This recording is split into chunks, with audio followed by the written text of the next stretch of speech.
Good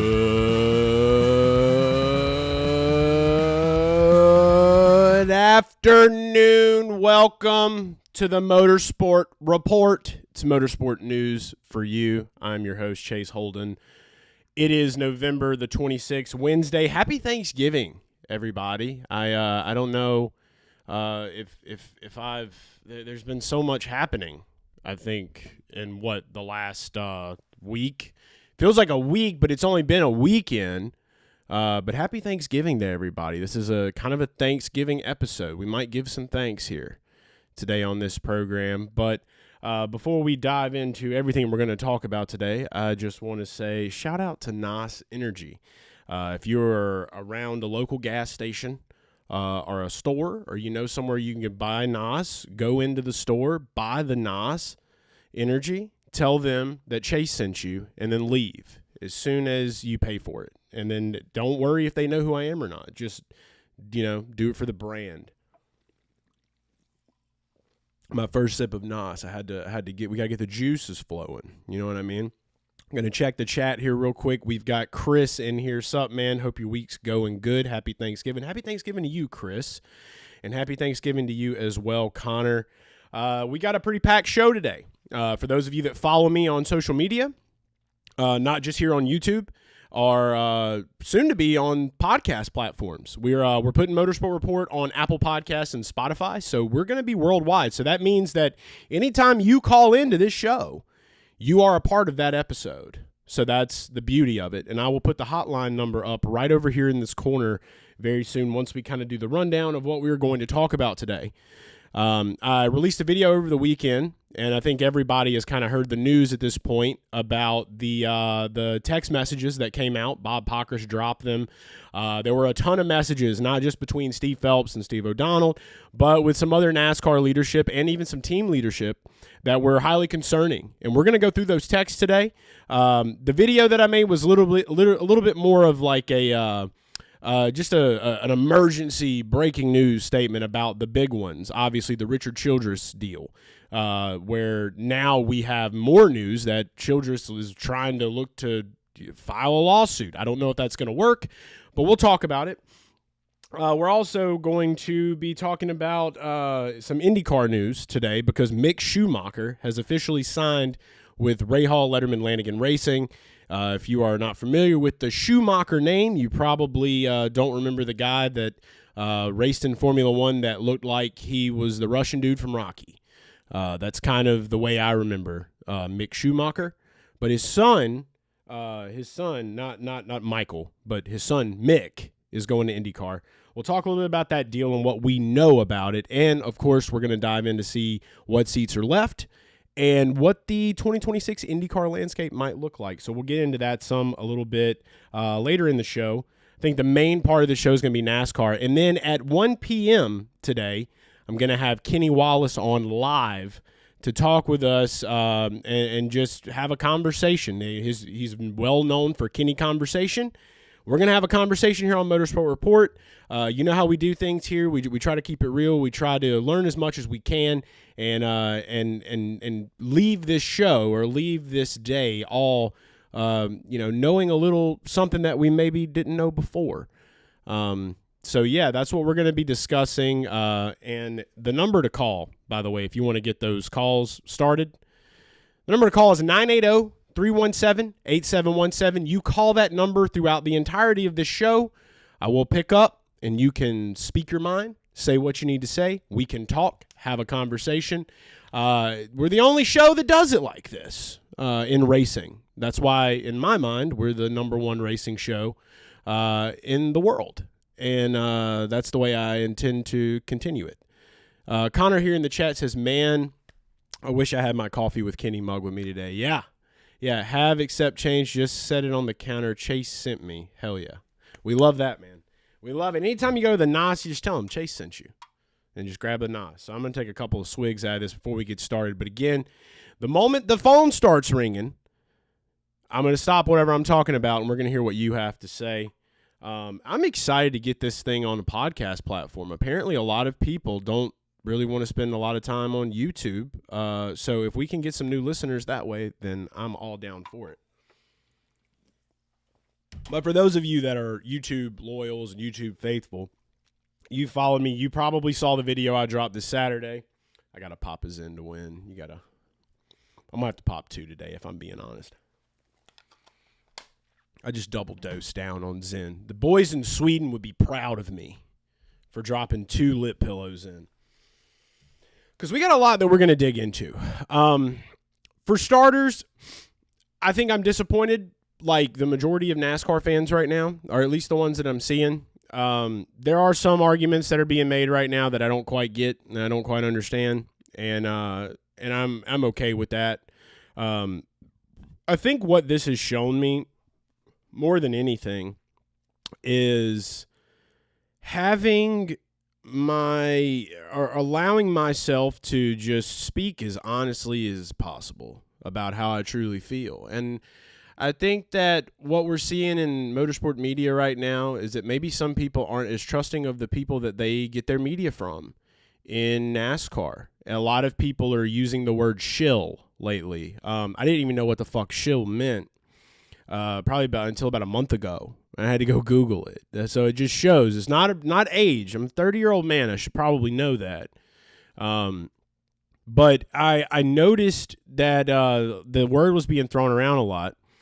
And Rio Patir says Nui as team principal. Bro, I'm not sure what that means. Please educate me in the chat or call in. But what I do want to say is, like, I didn't know what shill meant. And I grew up in a very small town in Louisiana. I did not know a lot. I was dumb brain up into my early 20s, big time. And I'm not afraid to say it. So, you know, I learned a lot in my mid-20s up until now. So I've really had about maybe 5 or 6 years of, like, really, like, getting a better view of the world. And I think that the more I've been honest and open about that, the better things have gotten for me, honestly, because the more I can speak real with you guys, the more I can talk real about what I do know and what I'm learning. And I want to see a world where there's more transparency and there's more truth. So I think that NASCAR provides a perfect story for that. It's also hilarious because they're currently going to politics of the world. They're talking about the Epstein files and wanting to release shit. Isn't it weird how everything kind of like works together in a weird way? I don't know. I noticed I was talking to somebody this weekend about the whole NASCAR deal and everything that was going on, and they were mentioning me. They're like, damn, like it sounds like some Epstein file shit. I'm like, not quite. Not quite, but like as far as like people wanting truth revealed and people wanting to know the truth, like I can see where this kind of mixes in this. Adrian Newey as a new team principal of Aston Martin. Okay, so this is some F1 news. Okay, so Rio, we don't really talk much about F1 on this program, but I'm not closed off to it because 2026 is right around the corner. I've already pledged my allegiance to Cadillac. I'm sure we will be talking more F1 coming into 2026. So I need to know these things. So I appreciate you telling me that. This is breaking news right now from Rio in the chat. Adrian Newey as a new team principal of Aston Martin. And I don't know this is true, but thank you for bringing me this news. Thank you for bringing all of us this news. Adrian Newey is the new team principal of Aston Martin. Breaking news here on Motorsport Report. Breaking F1 news. Thanks to Rio, a true reporter in the chat. Everyone in the chat's a reporter. Everyone that calls in is a reporter. That's how the show works. Thank you for that news. The NASCAR Championship race on November 2nd was crazy for me. NASCAR fan 818, good to see you, dude. Yeah, it was a wild one, and we've had a lot of time to digest it, and there's been a lot of crazy stuff that's happened since then. But kind of getting back to what I was talking about, you know, it's funny how people that aren't like deep into NASCAR, how they are viewing this story. Like they're making these relations. It's like, it almost seems like some Epstein file shit. I'm like, I don't really think it's quite that, but it is just about the transparency part. It's just about the knowing the truth part. And it's like everyone said that we've talked to. We talked to Jeff Gluck on this show. We're going to have Kenny on today at 1 to talk a little bit more about it. But Judge Bell came out and said, you're going to burn the house down. And I think we're all finding out that this is kind of what he meant. There's just a lot of damaging shit that can happen in these lawsuits. A lot of mudslinging and things getting thrown around. And I'm not going to lie, on Saturday when I read all those text messages and stuff, I wasn't surprised whatsoever. I really wasn't, because the longer you work in media or any form of of anything, you understand that people are going to be people no matter what they do in life. And if everybody's just kind of shaped by their experiences and what they learn and what they're doing, and if you grow up in a little tight bubble and your worldview is kind of one way, you kind of stay that way unless you have some deep introspective conversations with yourself. And I talk about it on the show all the time. I'm very thankful for psychedelics in my life. It opened up a new way of seeing things, and I never had to do them again, and it was crazy.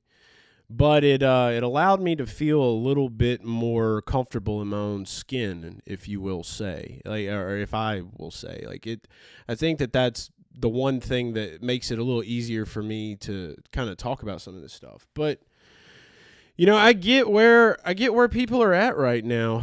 James is just hopping in the chat. Good afternoon from Lake Norman, North Carolina. Hey, what's up, dude? I was in Lake Norman the other day.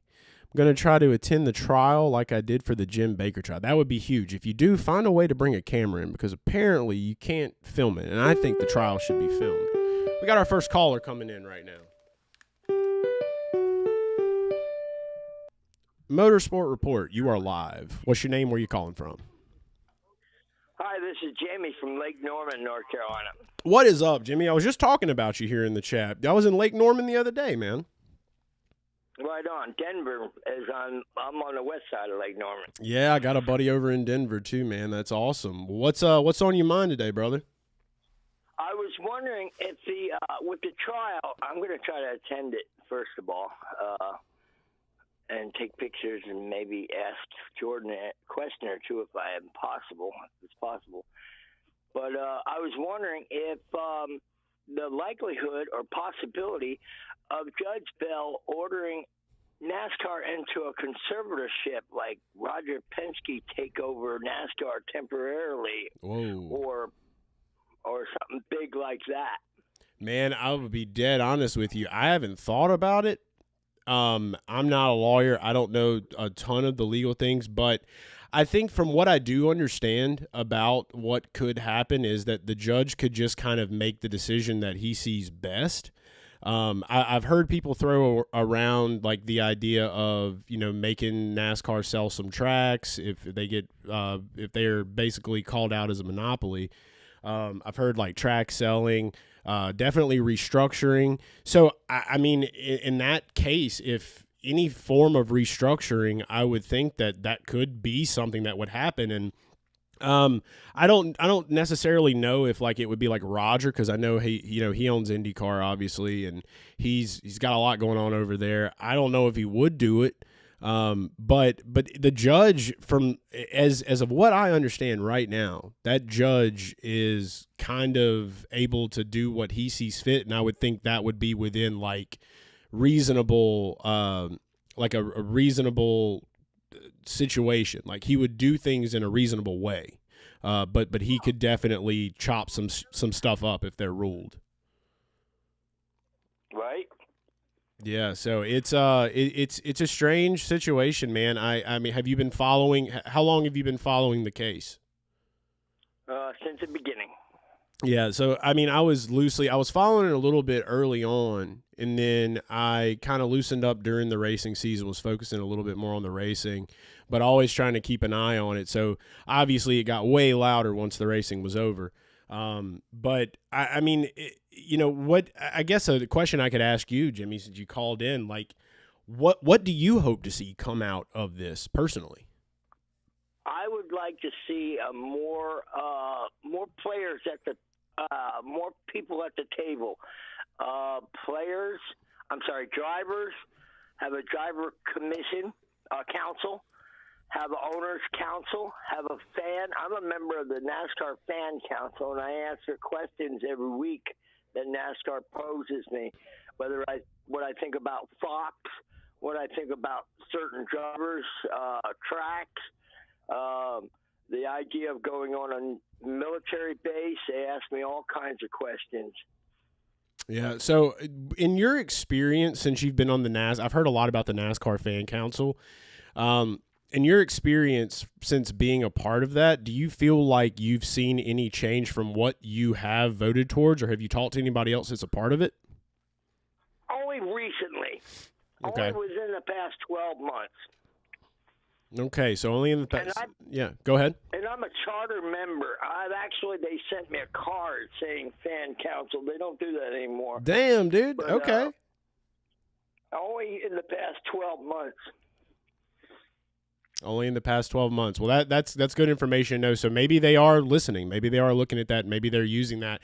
Because there's a ton of people out there. Obviously the big heated debate this offseason before all of this stuff kind of came out to light this past weekend was, playoffs or no playoffs. And we have some Twitter polls from some media members, and then we had the SiriusXM callers that were calling in, and people are saying that that's really not enough. And I agree. Like there needs to be like I think that it's hard to tell really like how loud it is for full season points, and I try not to be biased because I am a full season point supporter, but I also do understand that there are some people that genuinely they're not quote unquote shilling for NASCAR that truly do like the playoffs. And so I mean, if you have that view, then I get it, but it's at the same time I think that the fan council would be the perfect way to determine what the way forward should be. So it's good to hear that you have seen some changes, that you have seen that your input has maybe made a difference, because that matters a ton, especially with this shape that NASCAR's in right now. So I hate to say it, but it seems like the reason I noticed some differences in the past 12 months is because they expect this to come up in the court proceedings. Yeah. So. And it just seems like they even asked me the question: does it seem like NASCAR is listening to you? Really? Yeah. So I mean, they're gathering a ton of data points, and that's crucial. So it's just all about what they do with that data and how they process it, what they listen to. Because I've heard a lot of mixed things from people that are in the industry, out of the industry. Some have more positive views, some have more negative views, and I try to take all that in and try to get the best, clearest picture possible of where things are sitting. But ultimately, I do hope that that they pay attention to that stuff, and I do hope that I feel like if a person goes out of their way to join the NASCAR Fan Council, they're going to answer those questions honestly, and they're going to be very active on that, because that's another thing. If you go to a restaurant and they ask you to take a survey, sometimes you might just 5. You want to hope that the people that are coming in there and saying stuff are maybe the kind of people that don't mind to take the time to write a comment or something like that, Yeah, they ask for specific comments as well as very well, very little, 1 through 5 basically, and but very, very specific questions. And I just wanted to mention, do you know who Brett McMillan is? The name sounds familiar, but go ahead and let me know who that is so that the rest of the listeners that might not know. He's a reporter for the NPR, not NPR, Racing, PRN. Mm-hmm. Anyway, I used to work with him in 1984 at WSOC here in Charlotte. Nice. Okay. Yeah. So we used to work on a sports team together. That's awesome. So Yeah. he's a part of it as well. So how just so that people can know, if anybody that's watching right now wants to get involved, how do you get involved in being in the NASCAR Fan Council? How does that process work?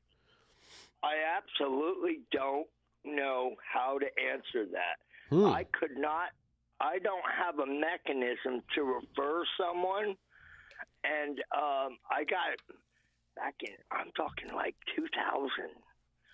When email was new. Oh, man. I got an email, and I answered it.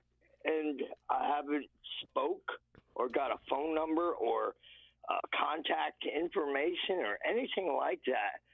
Just I got letters, and it said that I was to keep quiet, and I wasn't to tell my family or friends or anyone about the NASCAR Fan Council. And then it became public. Whoa. And then how long? So this was in 2000. This was in 2000. You got this letter in an email that said to keep it private, don't tell anybody that you're a part of it. Yeah, don't tell anyone the questions that were asked. Don't tell anyone what they're asking, what they're implying, stuff like that. It was secret thing. I was not to mention anything. That's interesting. That's very interesting to hear. So when did you notice it went public? It became public.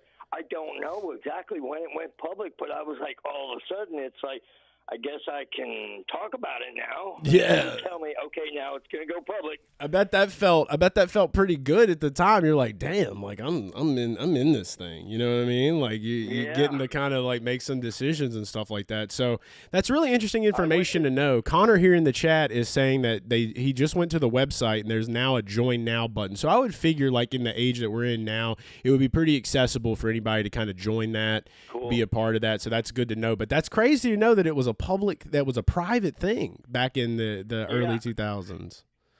I was at the 2021 testing at Charlotte Motor Speedway. It was open to the public. Yeah. But I kind of acted like I owned the place, and I got to the garage area. Crazy how that works a lot, doesn't it? as I'm walking in, Mark Martin walks out, and I'm nonchalantly, "Hey, Mark," and the security guy must have thought, "Hey, if he just says hi, Mark, to him like that, he must belong." We love Mark. So anyway, I have my NASCAR Fan Council card, and I get Ryan Blaney, Richard Petty, and Joey Logano to sign it for me. That's awesome. I love that, man. And I get to hang out with them for hours. It was pretty cool. Yeah, dude, that's huge. Well, brother, I appreciate all the information and the questions that you had, the ideas and the things that you had to say here, man. And definitely appreciate you for calling in and keep calling, man. We live every Wednesday, so good to know that we got some locals around here chiming in, brother. Absolutely. Keep up the great work and go NASCAR. There we go. Thanks, brother. Take care. All right, there we go. Our man Jimmy from Lake Norman calling in. Did not know that the NASCAR, the 5 Wide comes in the chat. He said Underground NASCAR Fan Council sounds lit. Sounds like it was like for like 4 years. This was like a little private club, according to Jimmy. So see, that's what I'm saying. It's just little things like this that you might not have known. The more we have callers that call in, the more people that chime in the chat, the more we all learn, the more we all get to know, and the better of a knowledgeable fan we can become, because apparently we can't read. I have a very hard time reading as a NASCAR fan. I don't know if any of you guys have a hard time reading. You know, life is not easy as a stupid redneck. It's very hard and very challenging. I saw somebody made a meme. They put my face like inside of a window where O'Donnell was just like, they can't read. Thought that was pretty funny. But yeah, love to have calls like that on the show. Love to have longtime fans call in, talk a little bit about what's going on. So it is. We're approaching the half-hour mark. So I think that with that, unless we have more calls come in, I'm gonna kind of pivot us over to browser view, and I figure we could all kind of read through some text messages together. Kind of put some stuff together, you know what I mean? So I'm going to need you guys chiming in the chat. Anybody wants to call in through this time, feel free. But we're going to hop over to browser view. I made a special folder. I made this special folder that has nothing but posts on X with text messages that we can all read today. So I know I'll start up here. I know most of us have seen these. These were the first messages that came out on Friday, this past Friday, where Steve Phelps and Steve O'Donnell, they had this group chat. There's a name that's redacted here. If anybody has any insight into who the redacted people may be, or any speculations or theories or whatever else, feel free to chime in. But this is where they were talking about SRX. I loved SRX racing, by the way. And now we have a lot of questions, I think, to ask about like why this series really did shut down. And it might have nothing to do with this, but the jar is open now, and I can't let it escape my mind the thought that these guys could have had something to do with SRX shutting down, because Ray Evernham popped out like a year before it shut down, like just was gone. And so this was all apparently before then, where he was basically, Steve O'Donnell was just saying that SRX was NASCAR, essentially, and we need the legal to take a shot at this. A summer racing series started by Tony Stewart after he was fed up with the shit. And then Steve Phelps, these guys are just plain stupid. Need to put a knife in this trash series. That's my new Steve Phelps voice. I like it. Hammond's in the chat. What's up, brother? He says, I'm not sure how Phelps and other suits show their face at the track in 26. I get people talk shit behind closed doors. Crazy to see it come out in the light. It's just the beginning, too. Yeah, it's gonna be weird. I would be surprised to see Steve Phelps as commissioner still in 2026. I think that damage control probably should be done, because I feel like how can you keep those people in those positions at this point and move forward with, you know what I mean? Like, I don't really know what makes that better. So a lot of people saw the Steve Phelps, Steve O'Donnell exchanges. We all saw the one with Richard Childress, where Steve Phelps basically was saying we need to take him out back and whip him. Like literally, like with a whip, used the word flog. I had no clue what the fuck flog meant. I found out. And yeah, these right here were probably the most pressing ones, because it's just like, you know, I've listened to Steve Phelps for many years. I didn't really know the guy. I don't know him at all, really. I can only have an outside opinion of him as like what I've seen on television and what's been presented to me. I've never met him. I've never shaken his hand. Never met Steve O'Donnell. Never shook his hand. Haven't met any of these people or shook their hand. So I personally, like, I'm not going to sit here and act like I know everything, because I don't really know these people. I don't really know how they are as human beings or individuals. But anytime you can see closed door shit, I mean, you learn a lot about a person when you see stuff like this. So the fact that he could say some shit like that, like using words that like a fucking like 1901 Englishman that came over on a boat would use, like who uses this word? Who says this? I don't think I've ever met one person in my life that has used the word flogged.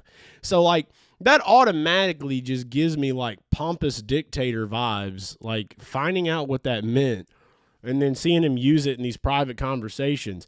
Like, I would have felt a lot better if Brian Herbst would have responded, been like, what does flog mean? Because then I wouldn't have felt so alone. But apparently they all know these terms. So, you know, Brian kept it kind of, you know, I didn't go there, kept it high level for now, ongoing conversations, figuring out where all the puzzle pieces land. These are just strategists. They're just strategizing. 10-4, how's it going thus far from Steve Phelps? I guess these were when they were talking a little bit. This is where he says Childress is an idiot. If they don't like the state of the sport, sell your charter and get out. What a thing to say to a dude that literally was the guy that owned the car, that the man that pretty much built NASCAR in the late 90s, early 2000s. That's really good. That's just kind of the way I felt about this whole thing. Where I was like, I wasn't really surprised at the way they talked about him, because like when people get in these positions, sometimes some ego can get to your head real fucking quick.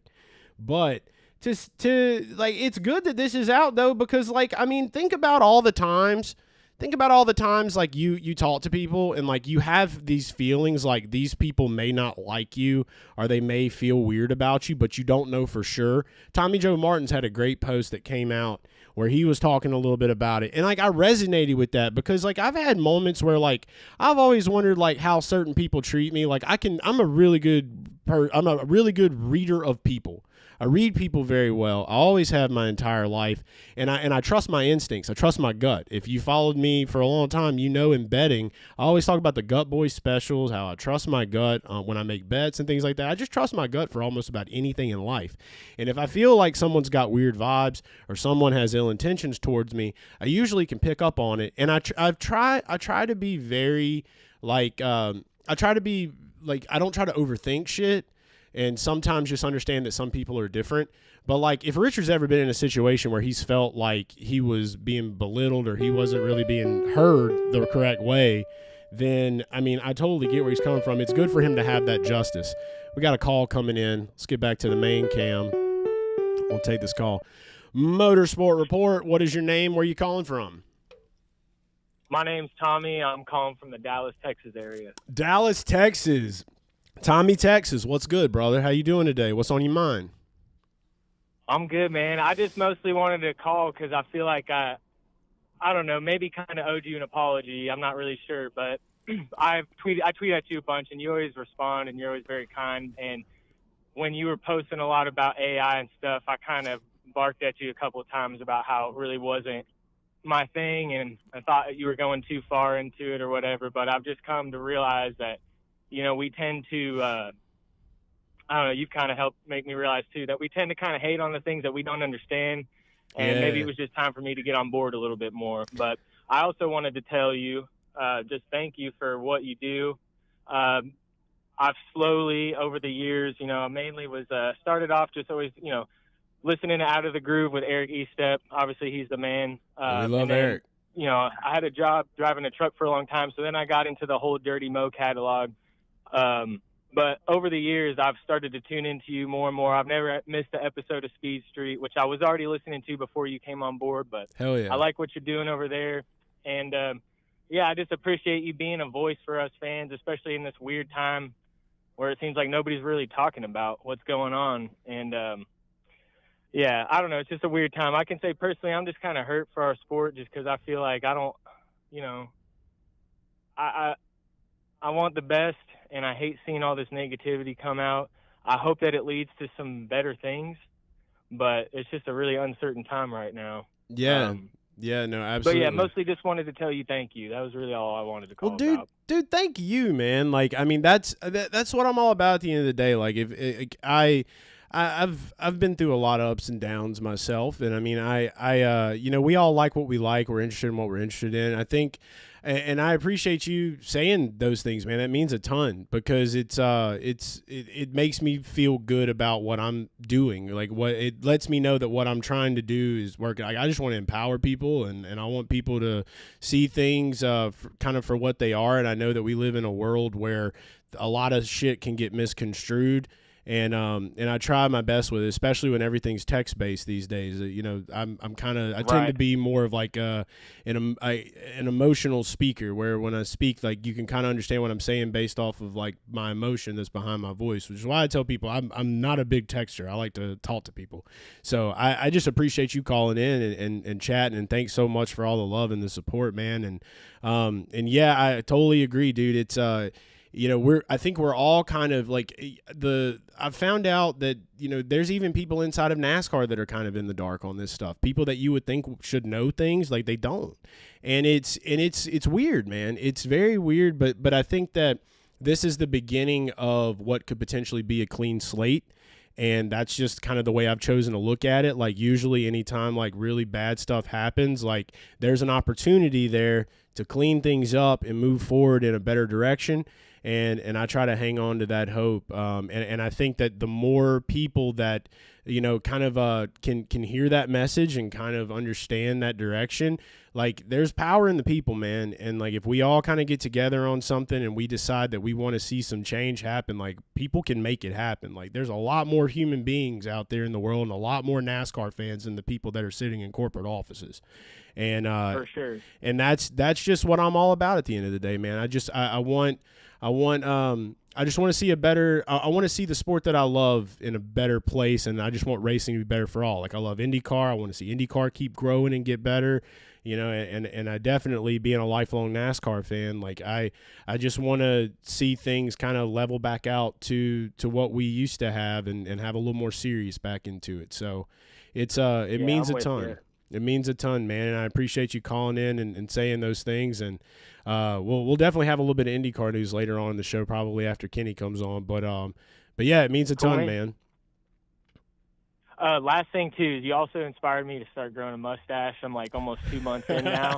Hell yeah! Got my first compliment on it like a week ago. So the only thing I'd heard so far from my kids was that it looked funny, and so I didn't really stick with that too hard. I just appreciated that it brought them some sort of joy, I guess. But oh yeah, definitely going to be staying part of the Stash gang. So anyway, man, best of luck to you. Appreciate everything you do. Be looking forward to listening to you for years to come, I'm sure. And also, quick shout out to appreciate the little bit of dirt coverage you've been doing lately too. That was really cool. Yeah, man. So, yeah, I'm excited about about big dirt. things, man. Well, hell yeah, Tommy. Thanks so much for calling in, bro. We're gonna call you Tommy Texas, man. Keep calling every week. We'll talk to you later. Sounds good, man. All right. That was Tommy from Dallas, Texas, calling in. Always great to hear from people, especially it's always good to just hear that what you're doing in life is doing something. So that's the whole point of this. So that's a good thing. Kind of catching up in the chat here a little bit. If anything, Joey Bono hopped in the chat. He says, if anything, NASCAR owes their fortune to Richard Childress. Without him, there would be no Dale Earnhardt. Kind of true. DJ Puckett, hello. What's up? Kind of getting back to what we were talking about, though, so I was just kind of, summing up everything about Childress, and I think this is good for Childress to finally, see, how people feel about him and how people talk about him in these situations. There were some more texts, though, and we'll get to do this, but apparently this is, the jury won't get to see this because it would be used as an inflammatory or some text showing Steve Phelps' frustration. So it's, a lot of this stuff won't be able to be used in court legally. That's fine. It's public, and that's what counts. So it's, obviously NASCAR knew that this stuff was going to happen, and they still didn't try to do whatever they could to settle. I guess that kind of shows, if I was in this situation and I knew these kind of things were happening and I was in NASCAR and I said some things like that, I probably would be like, okay, what do we need to do here? What do we need to do? Because this is just going to get way, way worse. So obviously they don't want to settle. If all this has come out now, they had to know it was going to come out. They knew it was all going to be public. I get the only thing I can think of is maybe they didn't think that people would that people would try to dig into these messages and find all these public court cases. You can get an account and find court files and shit. And that's what Bob and all these journalists do. They pay a subscription to get all these public court documents, and that's how they get all this information. So I guess, I don't want to think that they would be that naive, but I think we're learning that anything's possible. Anything is possible. Jameis hops in the chat. He says, I predict the playoffs take the shape of 10 or 12 contenders having one driver eliminated after each playoff race and a 3-race championship with 4 finalists. There's really no telling what it's going to be. Denny Hamlin came out in Actors Detrimental and said you need to hang up the idea of full season points. It's going to be playoffs. That's what Denny said. I'm going to choose to believe that was just Denny's frustrated opinion and that we might still get something. Like I said, I would not be surprised if we go back to playoffs. I'll still watch NASCAR. It just won't be as cool as if it would be full season points. I think that would be way cooler. But a lot of the drivers I've talked to, they want a 10-race chase. So I was never super heavily invested in NASCAR when the 10-race chase years were going on because my dad was just pissed off that Jimmy Johnson was winning the championships all the time. So we would just go to Talladega, and I was at Talladega, and I was like, who's going to win today? And that's all I cared about. And they're just not Jimmy Johnson. We don't want Jimmy Johnson to win. As long as Jimmy Johnson didn't win, my dad was happy. He was happy. So that's really the lens that I saw NASCAR during those years. Connor says, holding out hope for full season. Aren't we all, brother? So also Bob Pockers did drop and say Phelps called Richard weeks ago to say he doesn't feel that way about him. I want to know what that conversation was like. And Richard came out. Obviously, we've all seen, and if you haven't seen, that Richard came out and basically was saying that he was going to try to file a lawsuit. There's been a lot of people talking about, they're like, I don't really know how you can sue somebody over this type of stuff because it's not even going to be used. Defamation would probably be the way that he would try to go with it. I just don't know how that works. So I've, in my mind, not knowing a lot about legal shit, not being a lawyer, I was like, maybe there is a way to sue for that. But there's also probably a lot of other people out there in the world that that have had people say bad shit about them, and they may not have sued them, or they may have tried. And I just feel like, especially if you're in a situation where you don't have a ton of money to throw at things, obviously we know how much NASCAR has. They're trying to make this whole court case. If people thought that MJ and them would have bowed out by now, and obviously they're not. They got the money. That's how NASCAR's been able to strong arm so many people in these legal cases, I think, for so many years. Is because they got the fucking money, dude. They got the money. It's pretty simple. This is one I didn't read, though. Let me switch back over to browser view real quick. This is one I didn't read. This was a post from Kelly Crandall, an email from Denny Hamlin in 2022 to a few other team executives after a conversation with Jim France. I don't know if any of you guys have read this one, but let's read it together. So this was Steve Newmark, Dave Alpern, Jonathan Marshall, Marshall Carlson, Curtis Polk, and they had some redacted names too, but apparently this was to Jim France. Hello, guys. I wanted to send you an email to use how... All right, here we go. We got a call. We'll get back to reading this in just a second. Motorsport Report, what's your name? Where you calling from? Zach from Alabama. Zach from Alabama. What's up, my dude? How you doing this week? Not too much. This past weekend been pretty good with Formula One, only thing on TV. Yeah, how was that, by the way? I didn't watch it. I heard that the McLaren cars got disqualified. Yeah, they got disqualified due to extreme border wear. There's like a wooden plank under the car, but yeah, they got and they got disqualified out of it. Who won? Who won the race? Max Verstappen. Of course. And if Max Verstappen wins the next two races, he can be this year's champion because he's only third in points. What'll that be, 5 for him? Yeah. Holy shit. Do you think he's going to do it? Maybe. There's a possibility along McLaren don't mess up. What tracks do they still have left?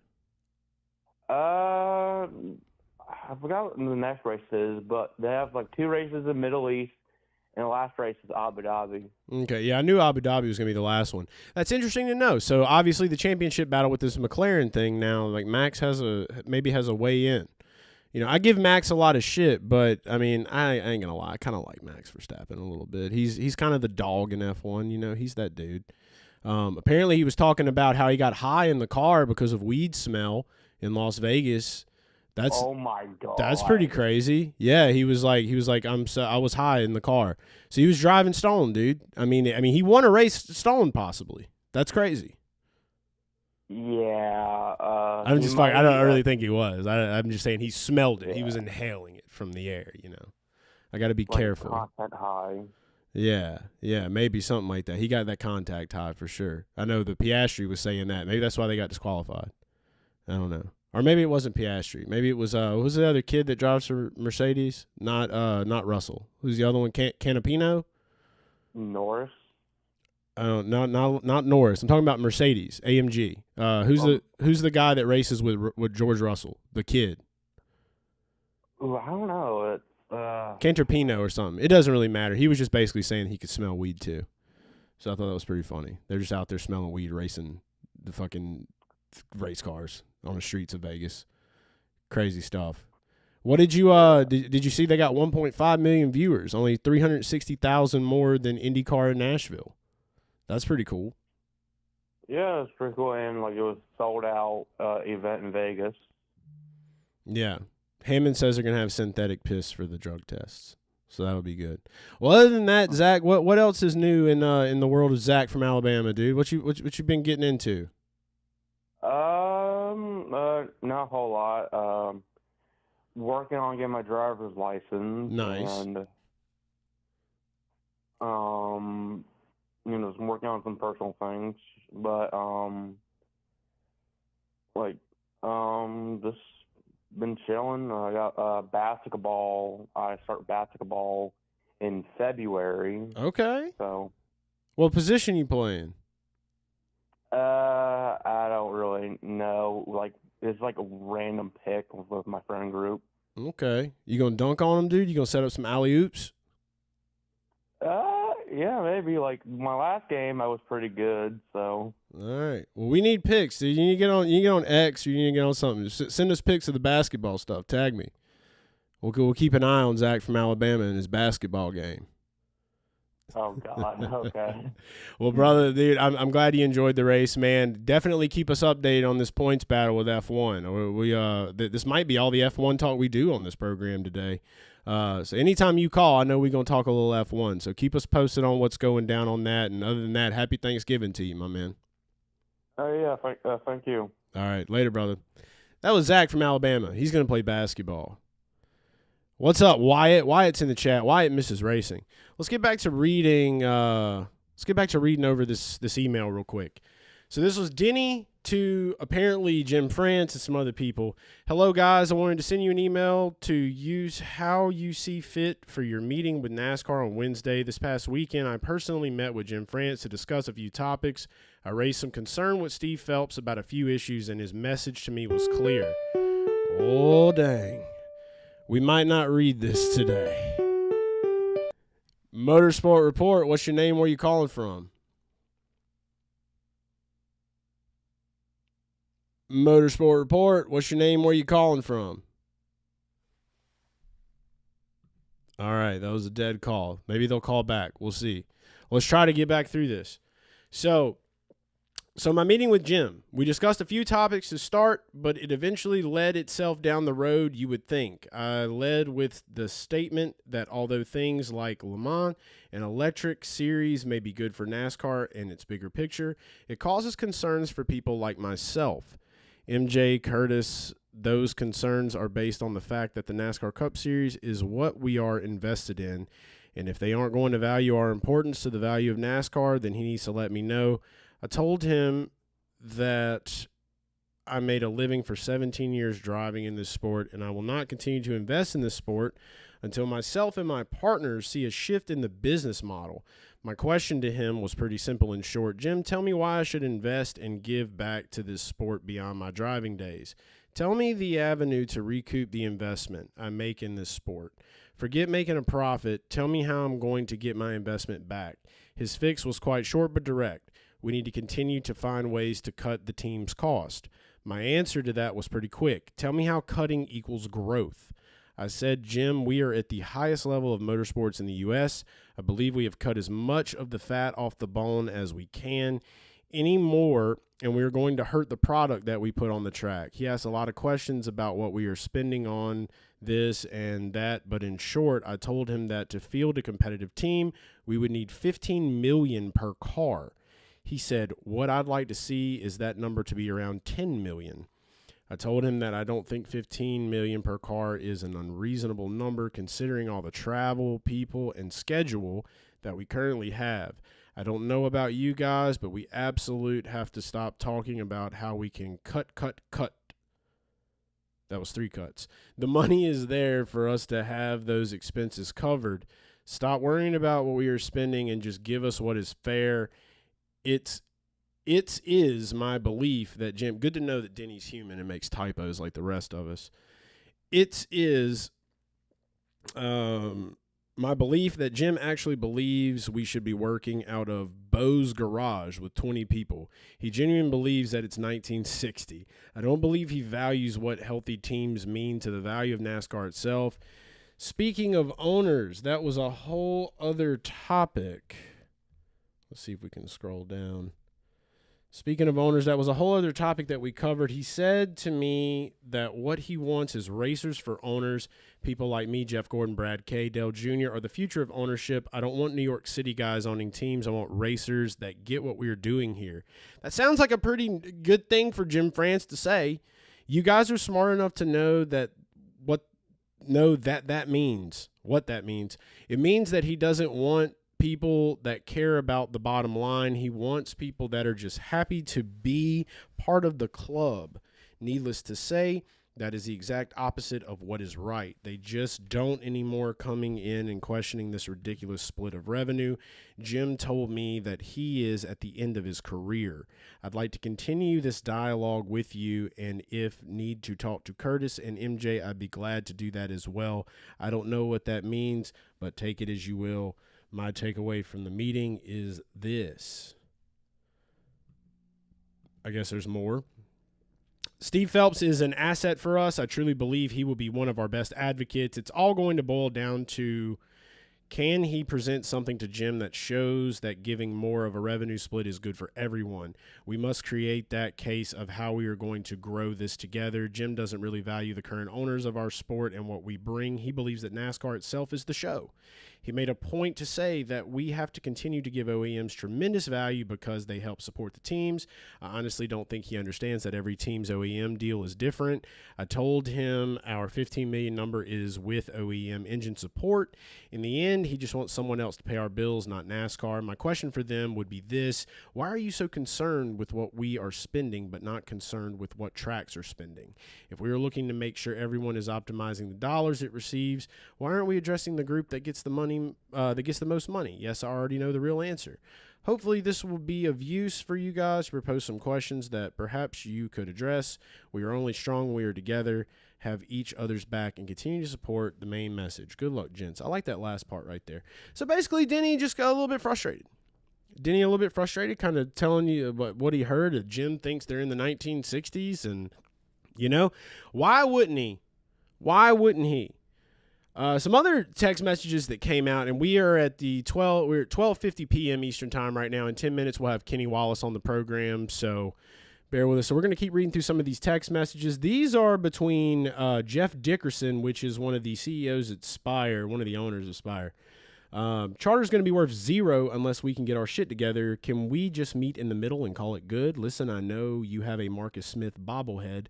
It's actually a fleshlight. Oh my God, says Jeff Dickerson. I literally spit out my drink. Would love to know who said that. Would love to know. And like I said, I'm sure some of you guys have seen these messages. I'm just reading back over them again. People talk about some crazy shit, man. Jeff Dickerson, I have to catch up on news, but seems like a huge day in baseball free agency. They're talking about baseball, the Red Sox, the FA discussion. Henry's a cheap bastard now. He has to sell a Goodyear tire bill. I love how they rope in all their little NASCAR remarks there. I don't want to go too much deep into that. I had somebody was asking questions about if Jeff Dickerson and Spire were NASCAR plants. That was one that I found interesting.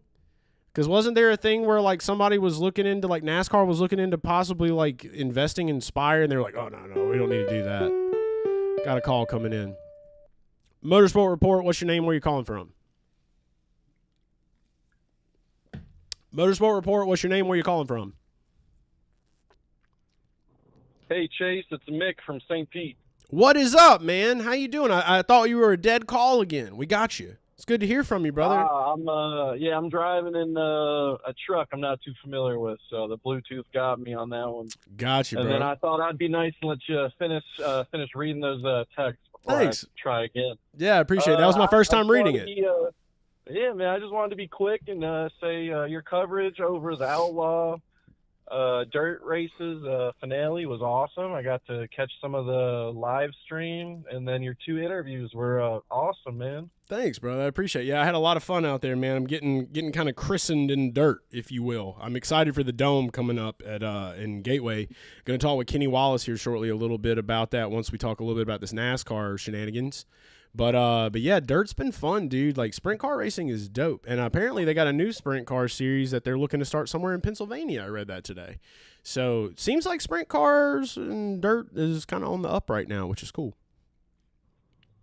Yeah, absolutely. Last time I called, I was talking about going, to your local track and, seeing those sprint cars, go at it. And I got to go back again to my local track in St. Pete, and it was pretty sweet. Got to see some figure eight races. It's not dirt track, but it's asphalt, but still pretty sweet seeing these grassroots racers go at it. Hell yeah, man. I know I think a lot more people are going to start looking into the different grassroots options going into 2026, especially with all this stuff happening with NASCAR. I'm just ready to get down to St. Pete, dude. I'm excited. We got IndyCar and trucks, dude. That's going to be pretty cool. I can't wait. And then we got Phoenix. It's gonna be epic. Yeah, Phoenix is gonna be great. I'm glad we got an oval before the 500 this year. That's gonna be sick. I think we need more ovals. I think if IndyCar leans heavy on ovals, man, it might pull some NASCAR fans over there. I feel that very strongly. If people could just see that, because like once you see an IndyCar on an oval, dude, it's mesmerizing, dude. That shit hypnotizes me. I fall asleep to that shit. It's so good. So good. Yeah. The one oval track I got to see the Indy cars run at was St. Louis a couple of years ago, and I got to see Malukas stand on the podium, so that was pretty sweet. Yeah, man. I know. Well, you got anything else? You got any thoughts on everything going on, or No, man. I just thought what your motorsport coverage right now with the Outlaws and the dirt tracks and the grassroots stuff is just awesome. Just wanted to give you the credit, and happy Thanksgiving. Well, thanks so much, brother, and happy Thanksgiving to you. Keep it nice and sunny down there in St. Pete for us, brother. Oh, you got it. All right. Take care. All right. Our man calling in from St. Pete. Yeah, so, dirt racing. I'm looking here in the chat, catching up a little bit. Triple the Hop says, is Denny Hamlin a socialist? The Outlaw finale stream was so much fun, says Connor. Not even a dirt guy, but love being here for that. Yeah, it was, dude. I really enjoyed that dirt track racing, dude. It was so fun being out there at the Charlotte Dirt Track. Hopefully can check out some more of them where they don't interfere with our live streams. Connor says Kenny Wallace posted something about IHRA doing some sort of grassroots stock car series, and I definitely saw that. Definitely had that on the list today to talk about. Because people were worried about Saudi Arabians coming over here and splitting up stock car racing. I was never convinced. I don't think the Saudis want that. I think that there are American people that are going to start up some different stock car series and try to go forward. I mean, a lot of people don't realize Cars Tour, kind of a late model stock car series. You know what I mean? Like, there's options out there. Like, there's some people that are doing some things. So I definitely think that with more of these series kind of popping up and stuff like that, it definitely is some crazy timing, I would say. Right before the court case is announced, they dropped that. So maybe an interesting way to look at it. Maybe I'm reading too deep into things, but I found it kind of interesting that they would make that announcement before the trial, because in a way, NASCAR could look at that and be like, hey, look, they're starting this. So are we a monopoly? Something to chew on. King Kong Colin in the chat with a SIG. SIG's in chat. Can we get some SIGs in chat? I would love to see some SIGs in chat today. We've got about 4 more minutes before Kenny Wallace hops on and chats with us for a little bit. Going to get back to some more of these text messages. Before we do that, just kind of skimming through. Couch Racer, impressive use of slang, government teat. Heard that one before. This is the one that I think Matt Tift made a video on. He got a little riled up. This was Scott Miller. And Scott Miller is the Senior Vice President of Competition, and John Probst, the EVP and Chief Racing Development Officer. This is a message between these guys where it says, you can't help the ones that want help. You can help the ones that want help. The rest just suck up your resources. Exactly. Spire and Front Row may be helpable, but Ware and McLeod are already on the government teat. They'll just make more babies. Wow. That's a view. John Probst, yes. Probably the best thing he could have said maybe in that situation, but then he keeps coming. Spire is a tweener, in my opinion. What the fuck is that? Found out that is between a 12-year-old and a 13-year-old. That's a tweener. Found that out. Thanks for the SIGs in chat, Connor Wrigley and King Kong Colin. John Prop says, they say the right things, but when you look at metrics, they aren't very good compared to their words. They're not on any kind of consistent basis for sure. So that was some more text messages. Couch Racer dropped that. Matt Tift had a great video that he came out with, by the way. I don't know if you've watched it or not. If you don't follow Matt Tift, go check him out. I didn't really follow him before this, but I watched his video that he put up on YouTube and thought it was something cool. He's also selling stupid redneck shirts. So that's something else. More harsh words for Richard Childress. This was from Jeff Dickerson, owner of Spire. I hope RC says a word about this document so I can tell him what a cuck he looked like with Trump.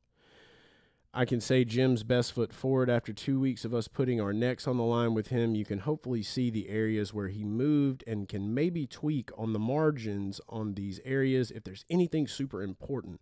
I wouldn't say anything to Pocky. Pocris, Bob gonna talk. Bob a real motherfucker. He knows. It's seriously fair, all kidding aside. Let someone else look. You've got a lot of credibility built up right now. So just interesting stuff. It's kind of all the text that I had pulled up right there. I don't know, guys. What do we think? You know, what are we thinking? What are we thinking about all this stuff? It's incredible. Jameis in the chat says the appeals panel is essentially a NASCAR wing, too influential in their existence. Hammond says Cars Tour is like peak 1997 WCW Nitro, and NASCAR is a WWE in 92, sending out Doink the Clown. to wrestle. I was a WWF guy. I like WWF. Stone Cold Steve Austin. Sting. You know what I mean? What was the dude that had the socks? Mr. Socko. What a guy. That was a guy, for sure. But we are about to have the great Kenny Wallace hop on board here in a bit. And we're going to just have us a good little conversation. Talk a little bit about, what's happening in this world. We're going to talk a little bit about, what the pulse is right now. So we're waiting for him to hop on board here. Going to take a quick break while we wait, and when we come back, we will have Kenny on the screen to chat with. So be right back. Be patient. Don't go anywhere because we have Kenny Wallace coming right up.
See, that's a good catch, Triple the Hops. That's a man right there. So basically everything that I was saying. Kenny will be coming on at 2 p.m. Eastern time. We got our times mixed up. I told him 1, didn't add the ET. Kind of an issue on my part. My bad. If you're here for the Kenny Wallace interview, If you don't want to stick around for a little while, that's fine. Be back here at 2 o'clock, and that's when we'll have it. I'm not going to end the stream, though. We have a lot that we can still talk about and dip into. Plus, I want to still hear from you guys, 980-317-8717. So, that's basically what I said, King Kong Colin. You haven't missed anything. So we're good. So just had a little mix-up on time. We'll still be doing the interview with Kenny today. It will just be at 2 p.m. Eastern time. But for now, let's kind of get back to some of the things that we were talking about over on the X. So that's what we're going to do now. We're going to get back over to Browser View, look at some news stories. Keep those calls coming in, 980-317-8717. And we get a bonus hour, essentially. So after the Kenny interview, we'll probably dip it up because I'm sure we're going to talk about a lot of different things, but definitely want to hear what Kenny has to say today, and especially with the videos that he's been dropping out. He had one that really fucking moved me the other night. And maybe we'll watch that before he hops on here. I think that might be something we can all do together on the Browser View. We'll kind of watch the video if you haven't seen it yet. Let me know in the chat if you have watched Kenny's most recent video he dropped on X where he was kind of talking about how he felt about the Richard Childress, Steve Phelps text. So let me know about that. But for now, let's hop back over to Browser View. Let's look through some news together. And that's what we'll do now. So Joe Gibbs Racing will bring in Toyota prospect Brent Cruz for an almost full-time season in the O'Reilly Auto Parts Series next year. I don't know much about Brent Cruz, but I do know he was an ARCA driver. So he was racing in the ARCA, and I do that. Triple the Hop says, turn up the sound. I'm guessing that was from when I was on mute. It happens sometimes. I'm just taking the Zens out. We'll put some new ones in shortly. Another piece of information I saw that was cool. If you guys have a hankering for racing this weekend, apparently the Jersey Shore will roar with the sounds of nearly 30 modifieds on Saturday at Turkey Derby 52 at Wall Stadium. I don't know anything about it, but I might check it out. How many of you guys in the chat have a Flow subscription, by the way? If you have a Flow subscription, comment F in the chat. Comment an F. Or put SIGs in chat. You can just put SIGs in chat. I want to know because I personally don't have a Flow Racing subscription, and I think it's about time I get one. Convince me why I need the Flow Racing subscription. Obviously, I wanted to have one for Gateway Dirt Nationals coming up. That's going to be very important. So I'm sure I'm going to get one. Would love to be able to stream that, by the way. It would be really cool. And we had one of those calls come in where we were talking. We had our guy from St. Pete call in. This is what I was talking about whenever I was talking with him. Big news out of Central Pennsylvania today is a new regional sprint car series is being formed among 11 tracks across Poseland? I don't know. Williams Grove, Port Royal Speedway, and Lincoln Speedway, plus 8 other tracks are involved. More details are forthcoming. Seems like we're going to have like 3 sprint car series races now. We have High Limit, we have World of Outlaws, and now we got this new one popping up. Seems like that's the cool thing to do now. Just start a sprint car series. Kind of a cool thing to do. I'd be interested to see how many people watch it. And then, to piggyback off of everything, I saw this drop 2 days ago, I believe. We were talking a little bit about the IHRA before we cut to the what it will now be the 2 p.m. Eastern Time Kenny Wallace interview. Was talking a little bit about this. Now, let's dig into this a little bit. I want to kind of look and see what we can find. IHRA launches new National Stock Car Series, reigniting the spirit of grassroots racing. Kind of looks like Cars Tour. Kind of seems like Cars Tour. Cars Tour is on Flow, yes. It kind of has the same vibe as Cars Tour, in my opinion. When you look at the cars, they look like those late models that are out there. I just think it's interesting that they're dropping this out there right now. I don't know. I don't know if the IHRA has any involvement whatsoever with NASCAR, if they know people in the building or whatever. Just thought it was kind of a weird time. Maybe I'm overthinking it. Maybe I am. Maybe they were just like, we don't care about NASCAR. We just want the world to know that we're starting our own stock car racing series. But the way that I saw it is like, this is just something NASCAR could use essentially to be like, see, we're not the only stock car racing series. There's our HRA. I don't know. I'm sure the lawyers are going to figure shit out. Cars Tour is kind of the same thing, though. Kelly Crandall, the antitrust lawsuit of 2311 Racing and Front Row Motorsports against NASCAR begins Monday with jury selection. The witness lists for both sides are sealed. The exhibit lists are very lengthy. If I'm reading correctly, NASCAR lists 961 exhibits and 2311 Front Row lists 858. So just basically points, things they're going to bring up in court. This was another one of the IHRA drag racing series announced today that it will be expanding into new grassroots-based stock car series. It was another one from Jerry Bonkowski. Don't know it, but what a fucking name that dude's got. Shout out to the Bonk. ESPN got 1.5 million viewers for Saturday night's F1 Heineken Las Vegas Grand Prix, up from 905,000 last year when the event started 2 hours later. And from the inaugural event in 2023, 1.3 million. So they went up. Again, only 360,000 more eyeballs were on this race than the NASCAR or the IndyCar Nashville finale at the NASCAR Superspeedway Oval. So that is that's good to know. 360,000 people. I feel like we can gain 360,000 eyeballs in IndyCar in 2026, especially with the big news that dropped this past week that we'll get into here shortly.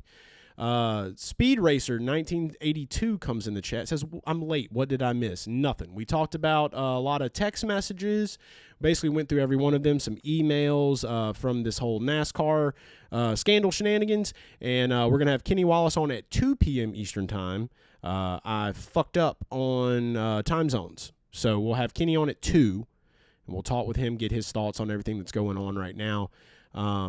Connor says that is an interesting theory, especially because IHRA is already a pretty well-known. They've got the resource to promote it. Yeah. So I mean, that was my whole thing too. So I'm glad maybe I'm not alone in thinking that. I'm just kind of giving you guys different perspectives of maybe like what's going on. Obviously, I saved a lot of these things. IHRA is just buying everything. I didn't even know what the hell IHRA was, so I'm glad I do now. Here was another one that came out yesterday. The Fourth Circuit might not have the last word either, as the losing party could then petition the U.S. Supreme Court. It's not beyond the realm of possibility. This sports antitrust dispute, like so many others in recent years, lasts several years. So this was a big one. I did see that Pete Pistone, which is one of the SiriusXM NASCAR radio hosts, Pete's a great guy. I've talked to Pete a good bit. I know Pete. I know I said some shit about Dave Moody and Larry Mack a couple weeks ago. I just kind of speaking my mind. They all technically do work for NASCAR. I didn't say anything wrong. Just kind of said what I said. But a lot of people give Pete a lot of shit. I've never had a problem with Pete. I like Pete. But Pete quote tweeted it and was basically like, "Oh great, like this, this never ends. This is never going to end." He had like a GIF or something that he put up there. And that's the thing is like even though a lot of fans are like really excited about this court case and this trial, like if NASCAR loses, do you think that they're really going to like lose? Like, do you think that they're going to try to stop? I mean, it could go on for a long time. Motorsport Report, what's your name? Where you calling from? Hey, this is Jamie again from Denver, North Carolina. What's up, brother? Calling back in. I just wanted to say, with the oh gosh, now I got a brain fart. I'm so sorry. You're good, man. With the trial, I don't think they're going to announce anything with the new format until after the trial. Yeah, I was starting to lean that way myself. I saw some points that came up online the other day where some people were basically saying, like, typically, like, NASCAR would announce these things around the first of the year, like around, like, January. So I would think that if we don't hear anything by, like, the first 2 weeks in January, I would be pretty surprised. But they could easily sit on it. They got a lot going on right now, so I could definitely understand we may not know anything like that. I think that in their mind right now, they're probably focused on bigger things, like trying to make sure that they do whatever they can possible to try to win this trial, Oh, real quick, I wanted to say Rockingham is for sale, and, you hear rumors all the time. Is NASCAR going to buy it? Is Roger Penske going to buy it? And I wonder if the trial is postponing the sale of Rockingham. Man, that's good stuff right there. I didn't know Rockingham was for sale. Shout out to The Rock. I know that NASCAR is racing at Rockingham supposedly in 2026. The truck series, is the Xfinity series running there too? From what I believe so, yes. Okay. So, I mean, I personally don't know anything. Do we know who owns it currently? It's independent. It's an independent person. It's not SMI, and it's not NASCAR. Okay. Well, that's good intel right there. Yeah, I don't know if NASCAR is going to try to go out on a limb and buy it right at this moment. I don't. I mean, I'm not going to say they wouldn't. If they were considering it, and now they're putting it on hold, considering it because of the trial. Is my question. It's very possible that they would be doing that. The thing that I would say is, like, we don't really know for sure what's happening there, but I like the idea of I love independently owned tracks. Like, I'm a big fan of Worldwide Technology Raceway. I love Chris and Allison that are over there that work. They work really hard and they put on a great show for all the races that come there. And I know NASCAR does own a ton of the tracks, and SMI owns a ton of the tracks. So I would love to see another independent track hop on the schedule, and hopefully maybe, you know, with this trial going on, it could present an opportunity for someone else to step in and buy it. Because if somebody's a longtime NASCAR fan and has money, who wouldn't want to buy The Rock, dude?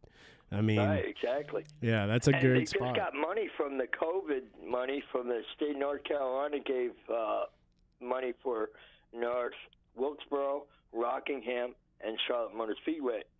Yeah, you know what else is funny too? I don't know if you saw this or not, Jimmy, but they were talking about how it's strange coincidence how NASCAR decided so quickly to go to North Wilkesboro after the whole SRX thing, because they figured SRX was going to go in that direction. So yeah, I agree.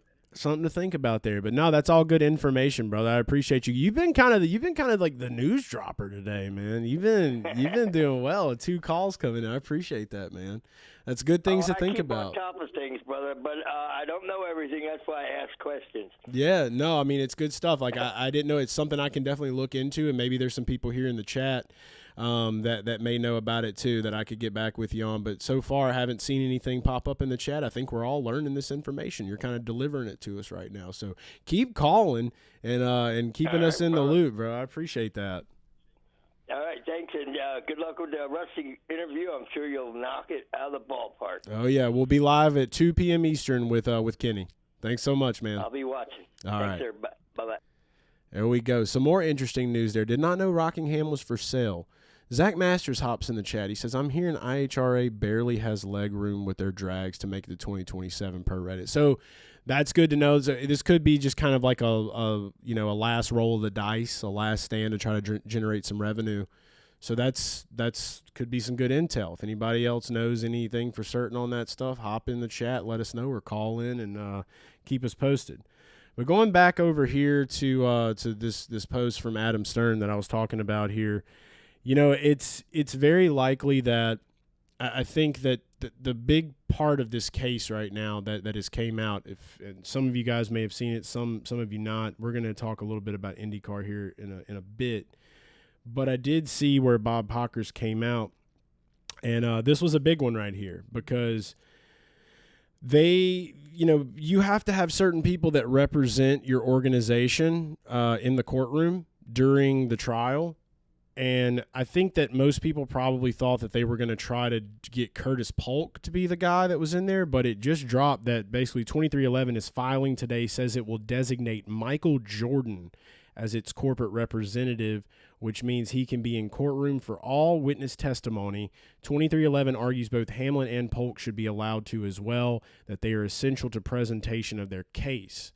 So that's a big thing, because anytime you have a jury that's in the building, think about it like this.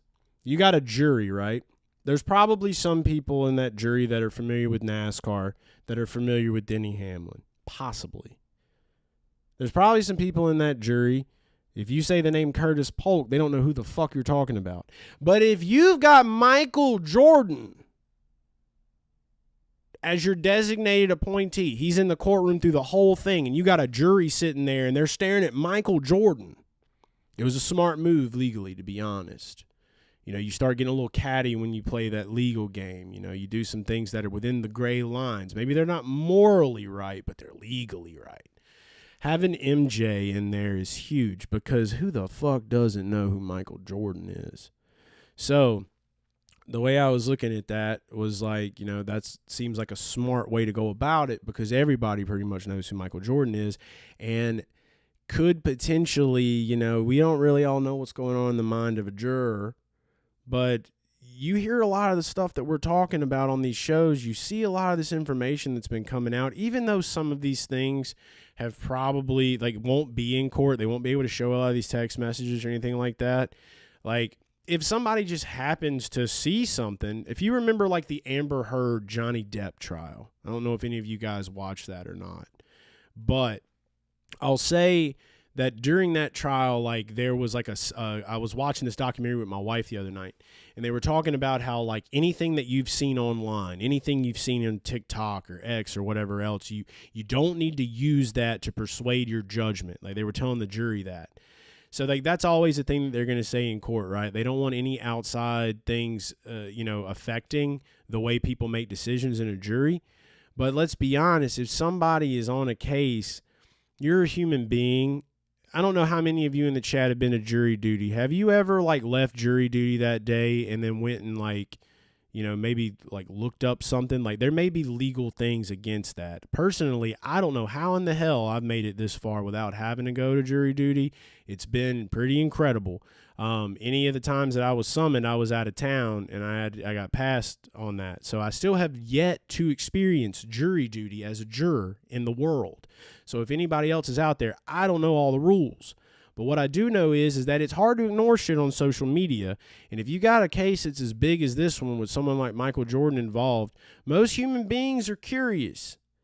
And they may want to know. So, like, even if these text messages don't pop up, and it all just depends on, I guess, like, I'm sure they're doing a great job of, like, making sure that whoever the jury is, like, they're not NASCAR fans. They're not really emotionally invested in the sport.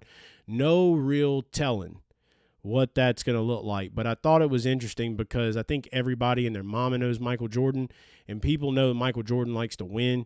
Michael Jordan is somebody that has inspired me my entire life. I love his fucking work ethic. I love his mindset, his mentality. The dude's a fucking wizard, and it's real. And so, yeah, like, when he got involved in NASCAR, I was super stoked because, like, I remember growing up, like, I was like, that dude's the greatest to ever do it. I was never a LeBron guy. I was always an MJ guy, and I have been since I was a small child.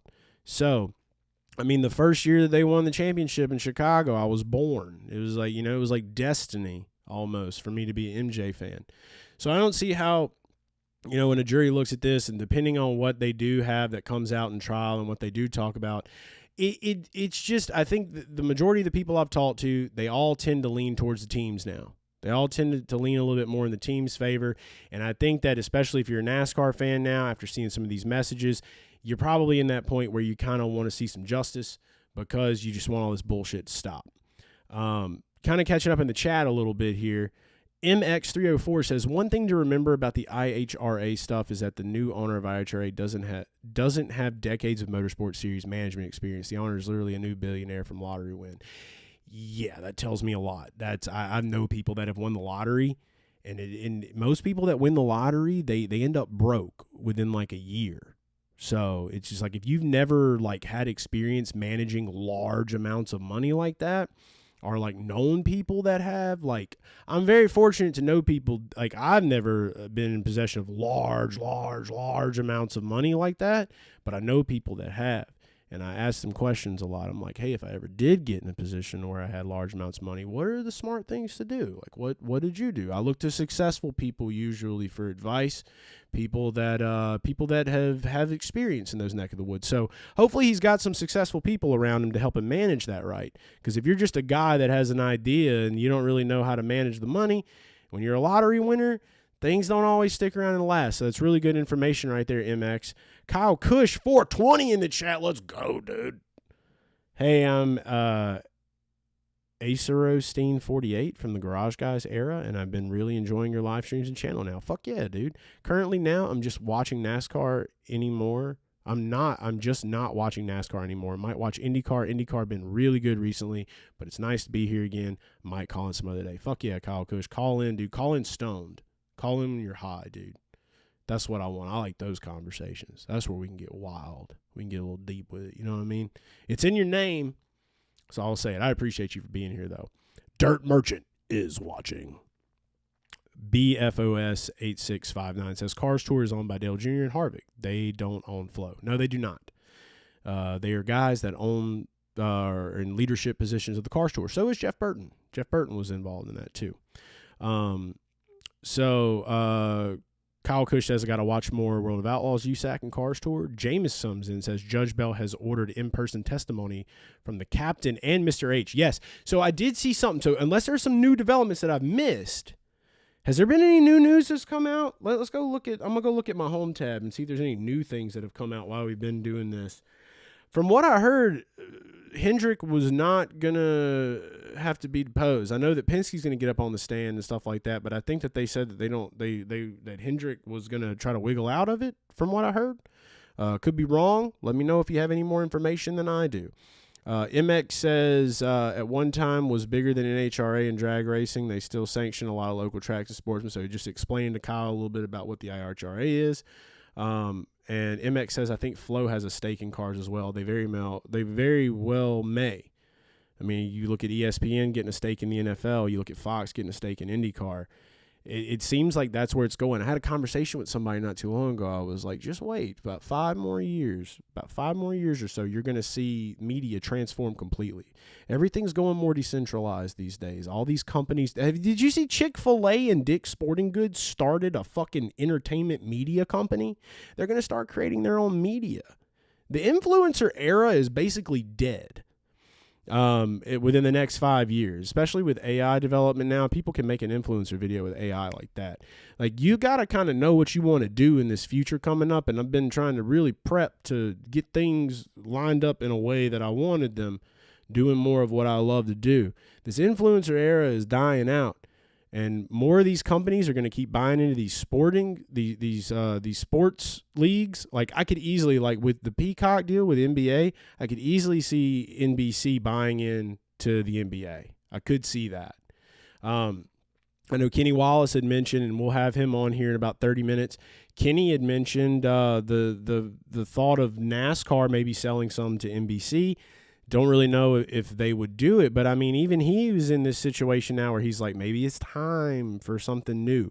So you're going to start seeing a lot more of these big billionaire companies, these big establishments, these big media conglomerates. They're going to start buying these series up because they're going to want to have the control over the media around it. I mean, the fact that ESPN owns the NFL and they have shows like Pat McAfee, you know, and whatever else they have on ESPN. I don't watch anything other than McAfee maybe every now and then. I like Pat. So I'll watch his show some. And typically I'll watch like Fox. Like I'll watch like Fox 1, which used to be Speed Channel. I've been really into the Barstool Morning Show lately. It's been pretty cout Shout out to T-Bob Hebert from Louisiana. Dude played for LSU. So it's cool to see a Louisiana native like myself getting to host something like that. So it's been really cool. Let's see. Jameis says, my only jury duty, myself and Chip Player were dismissed for cause. I'm just wanting Flo to buy the Lucas Oil 8 model series, says MX. And Zach says, Chase, have you seen the IndyCar Championship Indy 5 odds for 2026 yet? Bet365 has them live and sent them to the Discord yesterday. I have not, but I'm down to look at them because we talked a good bit about NASCAR. We've talked a good bit about the lawsuit. We know that MJ is basically going to be appointed as the guy. They're trying to get Denny and Curtis in there now. So it just the case for the teams is getting stronger and stronger, but with the Adam Stern post that came out, we could see, even if they win there, we could see an appeal happen. They could go to the U.S. Supreme Court. This thing could be going on for a whole nother year, and then that opens up a whole nother can of worms. What does 2311 do about their charters? How does that all work? There's going to have to be some kind of resolution made if this thing does get dragged out. There's going to have to be some kind of order that Judge Bell can give to make something happen. Again, that's what I would like to think in my mind. I'm not going to sit here and say I know exactly how the legal system works. I'm just not going to do that because I don't. If there is a lawyer in the chat, holla at your boy. But let's kind of move over a little bit. So some of the big news that I wanted to talk about today in the IndyCar side of things, everything that you see behind me, I wanted to put my my 87, the Winston poster back up in this little studio that I have now. But, I had that in my old studio back in Louisiana before I moved. But then my good buddy Mark Bass, which is the son of Sam Bass, if you may recall, if you were a fan of NASCAR in the 90s, did a lot of the artwork for NASCAR, for the drivers. He was the guy that created the Jeff Gordon rainbow paint scheme. He was the guy that designed, a lot of the T-shirts, the all-over print shirts that you saw. All that art was Sam Bass. This right here was one of Sam Bass's pieces that he did for IndyCar. You all can see this badass thing hanging on my wall. It's literally like a 3D fucking car of our guy Danny Sullivan. Danny Sullivan inside of this machine. He was the man that won the Indy 500 in the spin and win, and he was on Miami Vice. This is Sam Bass's work right here. I got this from his personal collection, so I was like, I have to hang this thing up. And sadly, there's a lot more IndyCar going on than NASCAR now, but you can still see over here, there's a chat covering it up. But I have my favorite car of all time, the Bill Elliott Mac Tonight car. We've got a Mike Skinner, number 3, Goodwrench, and then, of course, I got my good old Terry. Good old Terry back there. We got a little Jeff, a little bit of a Brickyard 400. So try to spice it up a little bit. And, of course, Mario Kart. Mario Kart, I think, started a lot of our love for racing. As children of the 90s, I would say. So with all that being said, basically it was my way of, like, segueing us into the IndyCar conversation. Quickly, before we do, I'm going to catch up on the chat. Jameis says, Bell was, in my understanding, very succinct. No Zoom, in person, or both. I may have not said that word right, so definitely correct me if you can give me ways to say it, like a thesaurus. I was raised in a small town and graduating class of 50 in my high school, and I went to college for 2 years and dropped out. So it may not be the best word pronouncer, speller that there ever was, and I have no shame. Kyle says the lawsuit tells me I should watch NASCAR when leadership changes and sport changes for the better. That's what we're all hoping for. Love the Bill Elliott Mac Tonight car. Absolutely. Best of all time. I remember I literally got that car. I had a small version of that car. I used to carry it around in my pocket when I was in first grade. And I got it from McDonald's because my dad wouldn't buy me the real one because my dad hated Fords. So he wouldn't let me have any Ford NASCAR toys. He just wouldn't let me buy them. So I would have to get my grandmother or my mom to buy them for me when we went to Walmart, and they never had that one. But if you went to McDonald's, you could get it as a toy when we were kids. And I remember getting in a little plastic bag, and I had to put all the stickers on it. I carried that thing in my pocket for so many years. A college professor decided to become a first-grade teacher, and she basically beat the shit out of me verbally, and then physically slapped me in the face when I lied to her about having the car in my pocket. And then I left that school. And that's a true story. You can ask my mother about it. It's funny because my mother's actually up here right now for Thanksgiving. So if you didn't believe me, could get my mom on the show. She could tell you because she's cooking turkey right now. Triple the Hop says, rocked a Mac Tonight shirt to the 2016 Texas Spring Race. Fuck yeah. Skinner pre-race concert, KFB 1. What a day. Absolutely. Anytime you got Skinner in KFB. Kyle said, I even have the throwback scheme Jamie McMurray ran. That was a sick car too. Zach says, Chase, is this your new therapy? Yeah, essentially, yeah. I'm just basically, for the first time in my life, dude, I finally figured out what it is I like. Finally figured out what it is I want to do with my life and my time since being in media. So it feels good to be able to just be open and honest about that. Like, I grew up as a kid. I was in, like, 4th grade, and I used to sit by a radio, and I would listen to radio DJs all the time. That's all I wanted to do. Like growing up, but I never knew anybody that did it or never really had the opportunities to do it. And so, hey, thanks for the sub, dude. Good job. Fuck yeah, dude. Raise hell, praise Dale. You brought him in. But yeah, just a little bit of backstory on me. Like, I used to love radio, bro. And like, I was an insurance agent, and I remember driving to work back in like 2000 and I think it was like 2015, right when we had my kid, man. I was 23 when we had our child, my only boy that I have. So I was very young. But I was with the girl I loved, so that was good. And we got married, and I I remember driving to work one day, and I was like listening. I used to listen to Sirius XM Fantasy Sports Radio all the time, and I would listen to like Howard Bender and I think it was Howard Bender, Scott England, all those guys, and they just talked about fantasy football. And I was like, damn, what a job. I was like, I love fantasy football, you know? And that's why I tell everybody, like, racing wasn't like every year of my life as a kid.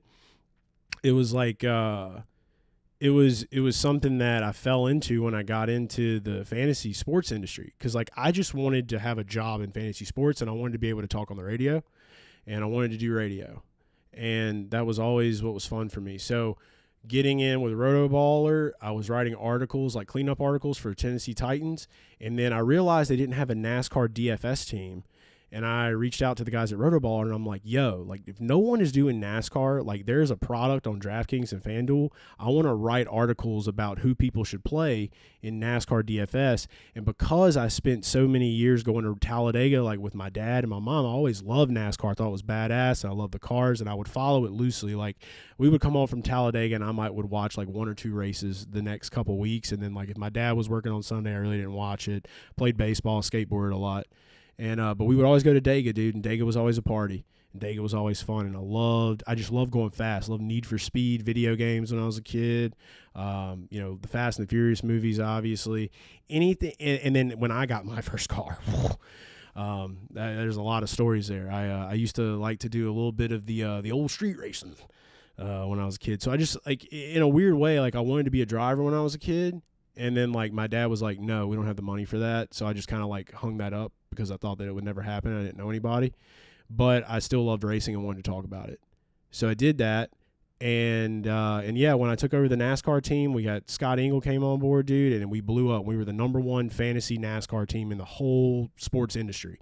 I was writing, you know, I always have had a really unique style, the way that I write things, the way that I do things. I like to have fun, and I love storytelling. I love telling stories, and I love painting pictures of, like, the way that I see things. And so I think that is, like, a big reason of, like, why I do what I do now. So, like, having this show, like, if you remember, I started the Bringing Winston Back show on YouTube, and it would get, like, 100 views, dude. Nobody was watching it because I was trying to, like, combine Dave Chappelle's show with the Tonight Show, but make it for racing. And I don't think people really understood it. And then you know, when we had Garage Guys, like, I did the Garage Guys report, and it was only getting like 100 views because, like, I was staying up late at night recording it, and then I was just, like, editing it. And then now that I finally have stable internet and we've moved, I'm like, dude, I can get back into live streaming. I can do live calls the way I want to, because I was just playing voicemails back then. And so, like, yeah, this is kind of final form me, man. Like, this is what I've been working towards for, like, the last 5 years of my life, is putting something together like this. So it's been, and I know it wasn't going to be like an overnight thing where we had like 1,000 people watching or anything. I know I know what it takes to start something new, and I know that you got to be consistent and you got to be patient. And the beauty of it is that I love doing it. So it's like, and then I get to meet all you badass motherfuckers too at the same time. So it's cool. So yeah, that's just kind of a little backstory. That was a great question you asked if it was my new therapy. I didn't know. I don't know if you thought you were going to get that kind of an answer, but yeah, man, it feels good just to be honest, man. It feels good to be straightforward. And I think that all of us as NASCAR fans, especially with everything that's going on right now, shows you how important honesty and transparency is. And it shows you, it helps you know who you can trust and who, you know, maybe you don't like. And that's just a thing in life too. So, yeah. Jameis says, is that a Team Penske car? Believe so. Yeah, I believe it is. I'm not 100% sure. It's number 5. Maybe it's not. I know it's Danny Sullivan. I don't know. I will not lie to you. I don't know as much about the history of IndyCar as I probably should, but I do know that I started watching IndyCar in 2021, and I fell in love with it pretty quick. Let's see. Real, I like this lifestyle so much. Hell yeah, dude. Feels like a radio station for motorsports, but modern. Wish I could play music on YouTube. God damn, I wish I could play music on YouTube, bro. The whole reason I started Garage Guys before Dale came on board, before Drew came on board, it was just me and a dude that I grew up with. We were talking about fantasy football. On that podcast, I used to put a song in the middle of it because I wanted to have music involved with the sports too. So if YouTube ever figures out, because I have this genius idea that I think, I don't like to say I have a genius idea. Somebody told me the idea was genius.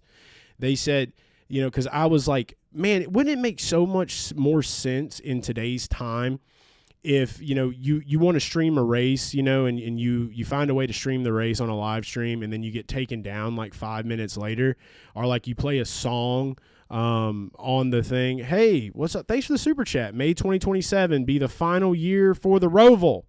That's what Jameis says with the super chat. Thanks, brother. Appreciate that. So that's something to note. But kind of getting back to what I was saying, oh, man, I might have lost. There was a lot of noise that just came through. I might have lost my place mentally. I've been pretty sharp today, but that one was like, kind of got me. Yeah, Michael Weston, you're getting Chase Holden lore today, dude. Absolutely.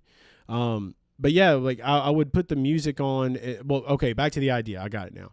So my idea is like, how great would it be, and a money-making opportunity for musicians and for media companies that broadcast races or football, basketball, baseball, whatever, if you had a way in YouTube or Twitch to where you had like a shop and you could go and search for the media company or whatever you wanted to stream, and you could buy the rights for it right there and have it plugged into your live. Like, what's holding that back?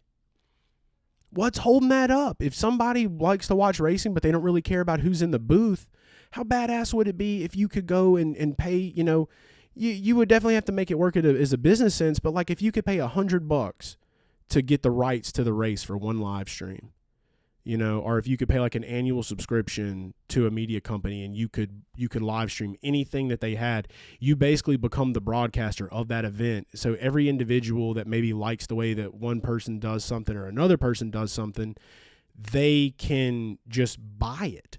If you want to have certain songs in your chat, just go, pay $1.99 for the song. Now you have the rights to the song, and in any of your live streams, you can play that song because you paid for it.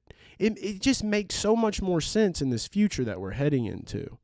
And I think that it would be a lot easier for people to consume whatever they're wanting to consume, and it would give you endless ways to consume it, different perspectives that you're hearing it. Because if you've watched me when I'm calling a NASCAR race or whatever, I get animated as fuck and I enjoy it. And I've had a great time doing the NASCAR live streams this year, and I want to do some IndyCar live streams next year. I want to do some NASCAR ones, but it was just it was a fun idea that I had, and like someone was like, man, that'd be cool. So if anybody knows anybody on up in the building at YouTube or Twitch, connect me with them, and I'll cut you in on the action, because I'm gonna definitely want to get a little bit of money off of that, if you know what I mean. But yeah, just an idea that I had. I mean, I think it's a great idea, man. I think it would change the game, and it would give so many people, not just myself, this would give so many people, like if you've ever wanted to be in broadcasting, but you didn't know anybody in broadcasting, because a lot of the things in life is about who you know, and what you the people you surround yourself with and the people that you meet. So it's like, if you don't have those resources, if you're a person like I was, where I had to start going to races and get credentials, and I had to network, and I had to do a lot of that work, it could make a whole new future for people that, that's like, what's that recent one that was on Barstool? They had this guy that was basically like calling Red Sox games, and Dave Portnoy saw his live stream where he was calling the games, and he was like, our streams suck. I saw this guy, and he does a way better job than any of you. He gave the dude a contract to Barstool, brought him into the live stream, and it was fucking electric. How many more people out there have that kind of talent? Give them a way to be able to showcase that talent, put it out there on the internet for people to see. It could create a whole new market, could create a whole new way and a whole new lane for people to show what they're capable of, and the fans will speak for it if they enjoy it and they like it. So I think it would be really, really cool. Triple the Hop says Danny Sullivan, number 9 from 88. Yes, Penske. It is a 9. It just looks like a 5 on the video, but it is a 9. So it was Penske. Crazy that was there. It was still a badass car. These motherfuckers were bullets, dude. These things remind me of F-Zero on Nintendo. What a game that was. That's what I've always referred to like IndyCar as. It's like space racing.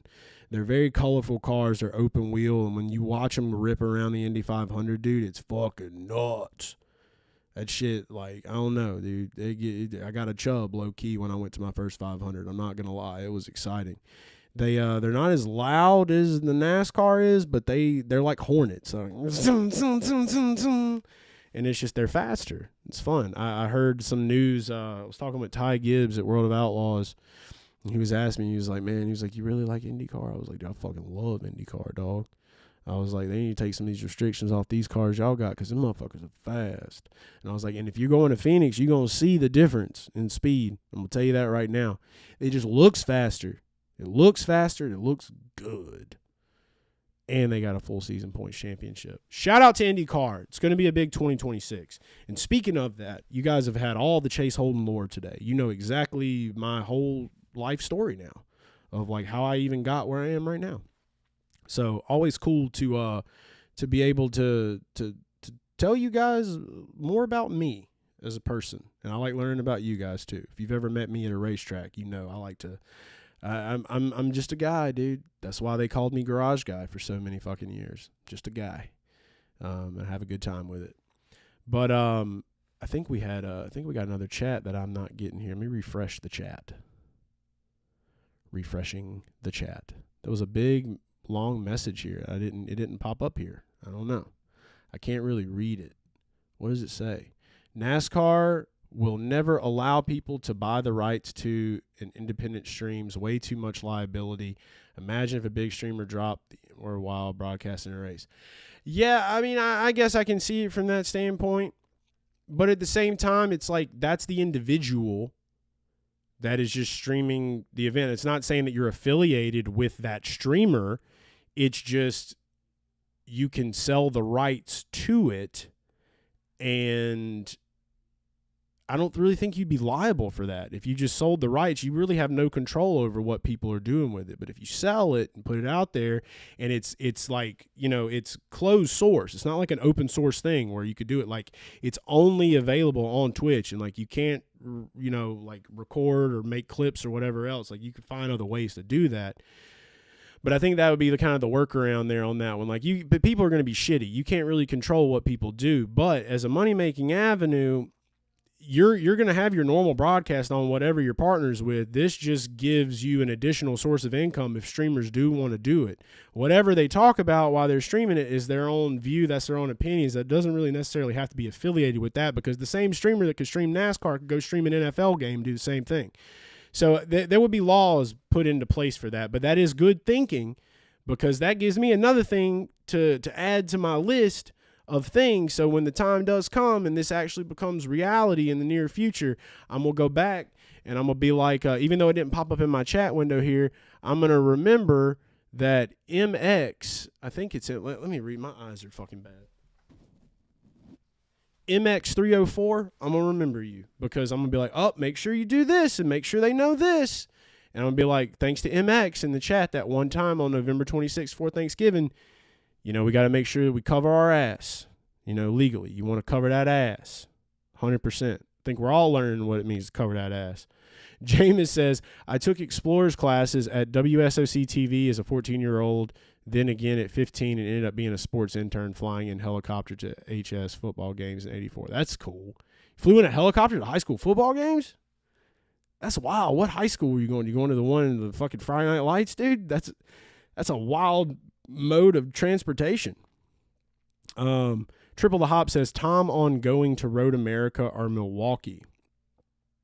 Tom, is that torn on going to Road America or Milwaukee? Maybe I don't get the hype for Road America because I've never been there. I've heard it's great. I've heard it's an awesome place to race. I watch the IndyCar races there. I think it's kind of a party. I'd probably love it if I went there. It's just any time that I either choose an oval or a road course, I'm going to choose an oval, dude. That's just me personally. But you being, I mean, if you up there, you know, if you've been to Road America, you know I haven't, so I can't really speak to it. I was supposed to go to Road America the year Chase Elliott won, but funding fell through and we didn't get to go, so it was an RIP in peacetime. Triple Hop, I like me some ovals, boy. Let me get them on the redneck. I want my ovals. That's what I like to say to people. If they don't know who I am, I'm just like, I'm just a redneck and I like my ovals. I thought about making a Richard Childress Racing logo and making it say SRR, Stupid Redneck Racing. And I would love, like, it would be so badass if, like, I made those shirts and, like, gave it to Richard and Austin and they wore them and they were just sitting in court wearing those shirts. I think that would be fucking hilarious. Just a wild thought that I just got in my mind. It's 1:49. We got 10 minutes before Kenny Wallace joins us to talk. So this will probably be a good time. This whole thing was a lead up to talk about IndyCar, and we ended up just going off on a tangent. But I love tangents, and I love it when people in the chat are down for some rants and some lore and some chatting. We just like chatty Cathy, you know, a little chatty Cathy. But let's talk about the big news. I'm gonna go over to Browser View real quick. So I'm just gonna go straight to IndyCar.com. If you haven't heard the news yet, Mick Schumacher is going to be racing for Rahal Letterman Lanigan Racing. Now, I did some research before we went live today. I asked a couple of people, what does this mean for Devlin DeFrancesco? Devlin is out. You can only have 3 cars per team in IndyCar now. So I automatically thought when I saw that, you know, when you go here and you go look at drivers, they haven't updated anything yet, but you go down here, Graham's in the 15. See, they haven't even updated yet. I hope Connor gets him a ride, dog. Dale Coyne Racing still has a seat available. Fingers crossed that Connor gets it. Tag Dale Coyne online and say, you need Connor. Tell him you need Connor. Tag Dale Coyne Racing and say, you need Connor. The more, if we can get like, because they were supposed to announce their drivers before Halloween. Now they're saying before Thanksgiving. It's the day before Thanksgiving, and we still don't have an announcement. So I'm just saying, get online, tag Dale Coyne Racing, and say, sign Connor. You don't have to tell them who sent you there to say it or nothing. Just tag them and say, sign Connor. I think, like I told you before, I'm a big believer in the movements. If we get enough people to do something, it's going to be loud, and you can't ignore it. Tell Dale Coyne Racing to sign Connor. Just do it. Whether it happens or not, it's worth a shot.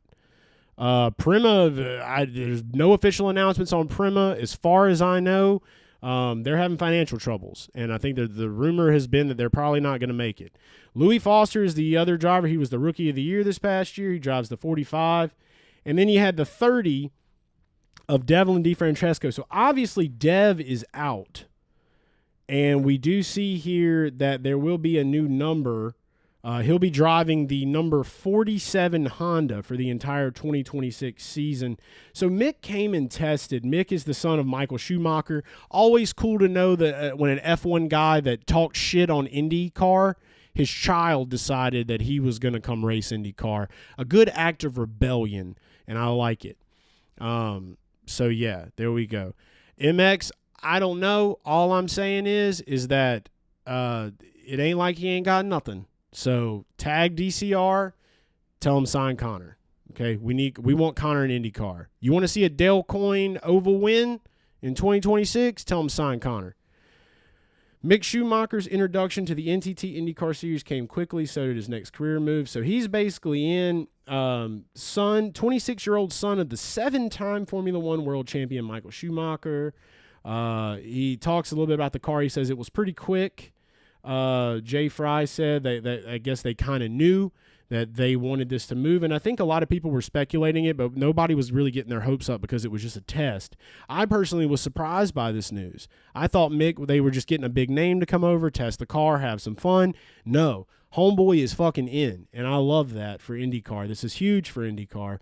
I know that IndyCar seems like the fan base, they try to really pull off the F1 stuff, and I personally think IndyCar should be targeting NASCAR fans, and they kind of are. A lot of NASCAR fans are starting to pay attention to it, and I think that the more NASCAR fans that come over to IndyCar, the more push for ovals we will get, and the more ovals will return. And when you watch an IndyCar on ovals, holy shit.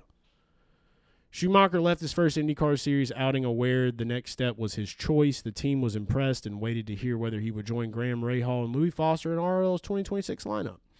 The thing for me is there was just nothing to come out with Dev. There was no announcement that Dev was leaving. I know that they were talking about potentially selling a charter. at one point, but there was no official words on that. But they got Jay Fry in the building, man. Jay Fry was one of the higher-ups at IndyCar. They got him over at RLL now. They really want to turn that program around. So hopefully Mick can be a part of that. I think that's great news for everybody that loves IndyCar. Because if you love IndyCar and you got an F1 guy, remember when Romain Grosjean came over, everybody was hyped.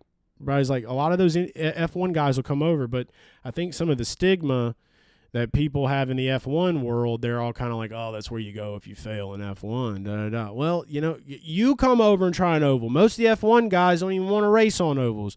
Max Verstappen already said he didn't want to do it. Even though the cars are safe as shit, he don't want to do it. It's hard. Every F1 driver that's came over to IndyCar, they all say the same shit. It's a lot harder than I expected. It's a lot different. There's no fucking power steering. They know by this time next year, F1 will have air conditioning in the fucking cars. I'm just saying, IndyCar is a man sport. It's man driving. Now, there's women that can drive in that sport too. Danica did it once. Haley Deegan's doing it in Indy Next right now. But they got that dog in them. Most female race car drivers, they got that dog in them. Big shout out to female race car drivers. We need more female race car drivers. I think it's badass. I want to see a female win races. I think that would be cool as shit. It's one of the only sports in the world where men and women can compete equally. I think that's cool as fuck. Most people don't talk about that enough. Zach says Bet365 opened mixed championship lines at 75-1. Damn, dude. I would have thought they would have at least been 100-1 or longer. It's his first time in the series. That's name hype. That's name hype. If you've ever bet on NASCAR, when Chase Elliott ain't having that great of a year and he's like fucking plus 600 for a race, that's name hype. That's why Kyle Busch always stayed short on the odds. He has name hype. Names like Fro, Rossi, and Armstrong opened at what, dude? 150-1, dude? No fucking way for Fro. Fro's close, dude. Armstrong has fucking done it. I guess that they're really taking into account his year last year. I guess that dogged him down. Is Deegan going to be in next again, or is that experiment over? I'm pretty sure she's back. I'm pretty sure she's going to be racing. I haven't heard anything officially come out, so I don't know. But we'll find out. I do know I'm not going to go too much to the news right now, but like I said, the Dale Coyne seat is still open from what I know, and we all have a chance to do the dance. We all have a chance to maybe make some change. Maybe you can make something happen. Because let's be honest, there are names out there. There are people out there that are probably trying to get a seat. Now that the Juncos Hollander had something they put out the other day where it looked like they had they were still yet to name a driver, which is odd because I don't think they're adding a third car. I don't think they're getting a charter. Prima has no charters to sell. So I don't know how that works, unless they had, some money or whatever. I just got a message from Kenny, and I'm texting him and telling him I'm letting him in shortly. And we'll go ahead and get to going on that. But yeah, big news, Mick Schumacher, RLL, maybe on the up, and shout out to Dale Coyne Racing for still having a seat open. Let's get Connor in the seat. So tag Dale Coyne Racing, say, get Connor. Let's do it. Do it for Connor. Do it for Speed Street, all the Speed Street loyalists out there. All right, I'm going to go ahead and get us ready to transport in to the Kenny, to the man himself. The man, the myth, the legend is joining us right now. I see him. He's on my other screen right now. I'm about to get him on the big screen for everybody. You know him from Kenny Conversation. You know him from the Kenny Wallace YouTube channel. And today, very happy to have on my good friend, a man I consider a mentor, a man with life and great humor. His name is Kenny Wallace. Kenny, welcome to Motorsport Report, my brother. How we got our times mixed up a little bit, but all's well in the world now. You back home. You've been selling coffee mugs? They've been breaking, dude. What's going on with that? I'm a great promoter, aren't I? Yeah, dude. Yeah, man. So, man, I'll tell you what, we have had so much fun as a family. We have sold, it's been awesome. The fans are awesome. I want to thank all the fans. So what had happened, we started shopkennywallace.com. We have the best merchandise. However, we went to sell coffee mugs, and we've sold about 748 to be exact, because I got my account, I see it. And we broke about 7 of them. So I knew that they were out there, and I knew that they were being shipped. And I saw one that was broke, and so I put out an all points bulletin. I said, hey, we messed up. We didn't ship these things good enough.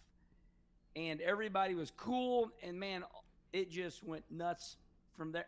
It was an accidental success. Yeah. So now what we're doing is we're taking the coffee mugs, and we're putting them in a small box in bubble wrap, and we're putting those in another box, because 9 times out of 10, we're also putting a T-shirt or a decal or a hat in all that. But yeah, go to shopkennywallace.com. We've got 3 great shirts up there. We've got fitted hats, buttoned up hats, nice decals, and what I like about it, Chase, is it brings our whole family together. Yeah. Our girls love it, and they know how to operate everything and print labels, so we're having a good time. I love that. Yeah, my wife is a big shipper. She's big. I was going to tell you, like, her thing is, like, anytime I go to mail something, she's always double checking it for me. With the mugs, she'll take the bubble wrap and then she'll wrap it in paper, and then she'll put it in. So that was something I learned. But I'm glad to see that you got the mugs going out. We got some people here in the chat that said they ordered some mugs from you. Thank you. Thank you very much. Oh yeah, they're awesome. Yeah. I need to go get one real quick. They're awesome. They do really good, and we're having a lot of fun with it. And it is amazing when I do coffee with Kenny. You'll get some people, and they're like, there's no coffee in there. I'm like, what do you mean there's no coffee in my coffee mug? Well, our coffee mugs are probably 15 ounces. Well, I only pour 10 ounces at a time because it'd go cold, right? Yeah. Well, the great thing about our coffee mugs is they're nice. They're strong. Obviously you can't throw them against a wall, as we found out in shipping. Yeah. But, I use the same coffee mug every day, and you fill it up and it's half full. I said, it leaves us old people a little room, Right. so it doesn't spill out. No, I think that's great. I will say that that should be your next endeavor. Just figure out what it's going to take to make your own coffee. There you go, Kenny Wallace Brew. You know what I mean? I've had a lot of people. You know what? Let's say it like this: people are wonderful to me, and everybody has given me great ideas. It is impossible for me to react to every single thing because I like to stay my lane. Could I make more money? Yes. Do I want to? No, because I'm doing all I can handle right now. I've got all I can handle, and I don't want to create a monster. But I think making some coffee could be the next thing if I could find somebody that could make me some good coffee, and I think that's something to consider. That's the next step for sure. That's the next step. Well, we love that. Angela. I'm going to get that coffee mug. Hey, come here. I want to show you my buddy Chase. This is Angela. No, it's okay. Say hi. What's up? How we doing? That's Angela. She's a badass. Could I ask you a big favor? What? Could you go get that coffee mug? The coffee with Kenny mug? And I love you. Thank you. I love that. I got family up right now for the holidays too, man. So we've been since I moved from Louisiana up here to North Carolina, it's been cool to bring my family that never really left Louisiana to a new state. So you're awesome. I love you. Thank you. There we go. He's got the mug now. So here's the mug, and right-handed or left-handed. Boom. But this was all my wife's ideal. This is all Kim, and everybody loves Louie. So there's Louie the legend. Louie. Anyway, yeah, so it's a nice sized coffee mug. But Sunoco sponsors me. Obviously, they've been wonderful to me.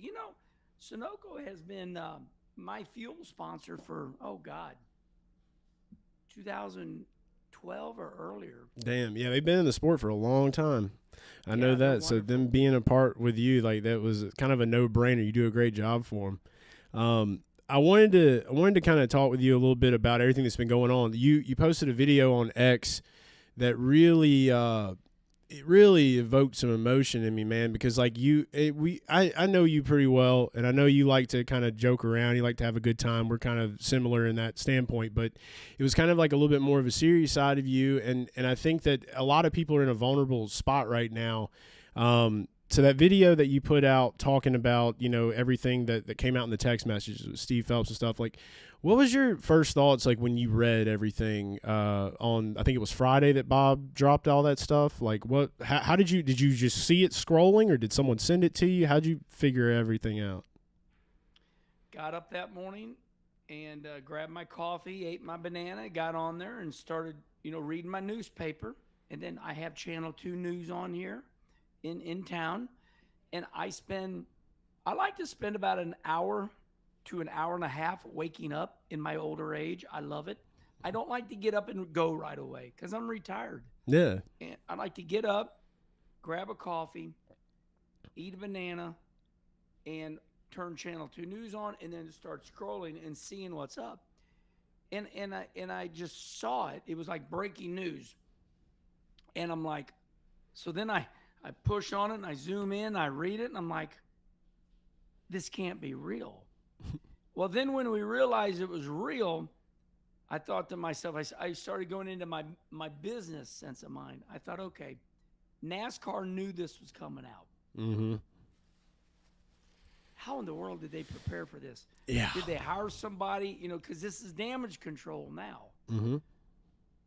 But, I'll tell you, in their defense, in their defense, there's things that go on that when they do it, we're like, okay. So, for example, let's go to Steve O'Donnell. Steve O'Donnell at the time, when you read the part where they want to put a knife in SRX. Mm-hmm. It's like, why would they want to do that? Mm. So then I started figuring it out. At that time, they were working on a contract. NASCAR was working on a contract. So SRX was supposed to be for us older retired drivers. Lots of fun. Ha ha. Yeah. Then all of a sudden, Denny Hamlin. Then our main drivers were going over there, and they were on ESPN, their competitor. Yep. And the ratings were bigger than Truck and Xfinity. So these emails that we're seeing, they're not brand new. Obviously, SRX has been gone for 2 years. Right. Those are old emails from that period of time. And the reason they want to put a knife in SRX is because their drivers were hurting them by going over there while NASCAR was negotiating for $1 billion a year contract. Mm-hmm. So I understood that one. I said, okay, I get that. The one that's really bad, it just hurts my heart for everybody involved, is the Steve Phelps one's just a crushing blow for the sport. Dude, I didn't even know what flogged meant until those text messages. I had never heard that word. I'm like 30 years Never. old. So I know that you said you had someone that was younger in your family tell you what it meant. So I felt like I was like, damn, I must be really like old brained or just completely naive to those types of terms. But that's some pretty strong words, whether you're in a private message or not. Like, that's just, I've never heard anybody talk like that or say anything like that about somebody. Flog means tortured, whipped. That's what it means. It doesn't mean let me beat his ass and, it's like, let's torture him, let's whip him. But it's a weird word to use because at that time, he was the president. Got to remember, all this is the delay. Everything we're seeing right now is from well over 2 years ago. Right. Everything we're seeing right now is from 2 years ago. So they knew all this was coming out, and they knew what was coming out. So they had to be bracing for this storm. I guarantee you they've known for quite a while this was coming out. And I'm sure they've had some advice how to react, and so we'll see what happens. But boy, it is by far the biggest mess I've ever seen NASCAR get in its history. I mean, you go way back to when Big Bill was running it, and Richard Petty and all them were going to, boycott. Mm-hmm. And NASCAR went and got all the Busch Grand National cars, and they ran, and it never worked. But back then, I mean, you hardly had media, but it traveled as slow as molasses. Right. It wasn't like it is today. And you did a great job like explaining kind of like what the climate was like back then with like the story that you had. And I've told everybody here in the chat, they definitely need to watch that video you posted to X and YouTube about Richard. If not, like, because when you went into talking about the France family, just kind of describing like what it was like I think that a lot of NASCAR fans knew that. I think they kind of knew that there was that dictator type of thing, but like it worked. And like your comments that you said about like, they handled things like men back then, like I feel like everybody just kind of was like happy to be a part of it, and they wanted it to work right. And it seemed like, at least maybe back then, that when you were going through that, when he was having those conversations with you, or he was just like pointing at you, calling you out on things, it was almost like a different level of respect for it, because everybody maybe was eating, and everybody was kind of knew the lay of the land with things. But now, in the age that we're in today, it's like those types of things just don't work the way that they used to. Maybe everybody feels like they have a little bit more of a say in how things should go. You said it perfectly, and I'll just add on. When NASCAR was at its best, it was a dictatorship. And listen, everybody knows that, and nobody cares, because it was a good dictatorship. Yeah. You had Big Bill run it. Then he passed away, and his son, Bill France Jr., ran it. Like I said, smoking that cigarette, drinking that beer, and he was a badass. And at that time, NASCAR was going through the roof. I mean, everybody wanted to be there. And when he told you you was in trouble, you begged for mercy, because you wanted to be part of NASCAR. Yeah. And you didn't want to get blackballed. You didn't want to get out. Well, as you said, then Bill France Jr. dies, and then Brian comes along, and now all of a sudden you see the tide changing, the technology, the cell phone. After Dale Jr., 2006 was the height of NASCAR. That was the highest. Mm-hmm. Then it started nosediving, and after watching Brian France's interview with Dale Jr., it just went off the rails, and for all these reasons, and nowadays, I'm trying to figure out how to say this, but nowadays everybody thinks they're important, and they think they rule because of what we're doing right now, right here. Yeah. This is the new world. I mean, this is the new world. You cannot act like it does not exist. So Denny Hamlin's super important, because not just is he a race car driver, but he's got actions detrimental. Now he can explain to everybody what happened. See, in our day, when something happened, it just festered for years. And now that's so toxic.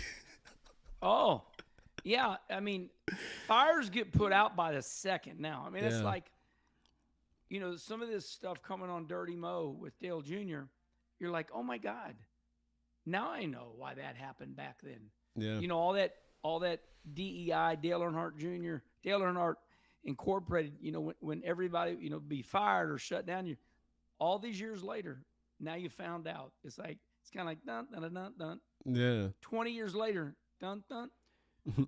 But nowadays, if, Denny Hamlin can tell you the next day, and we're all fixing a wrong immediately.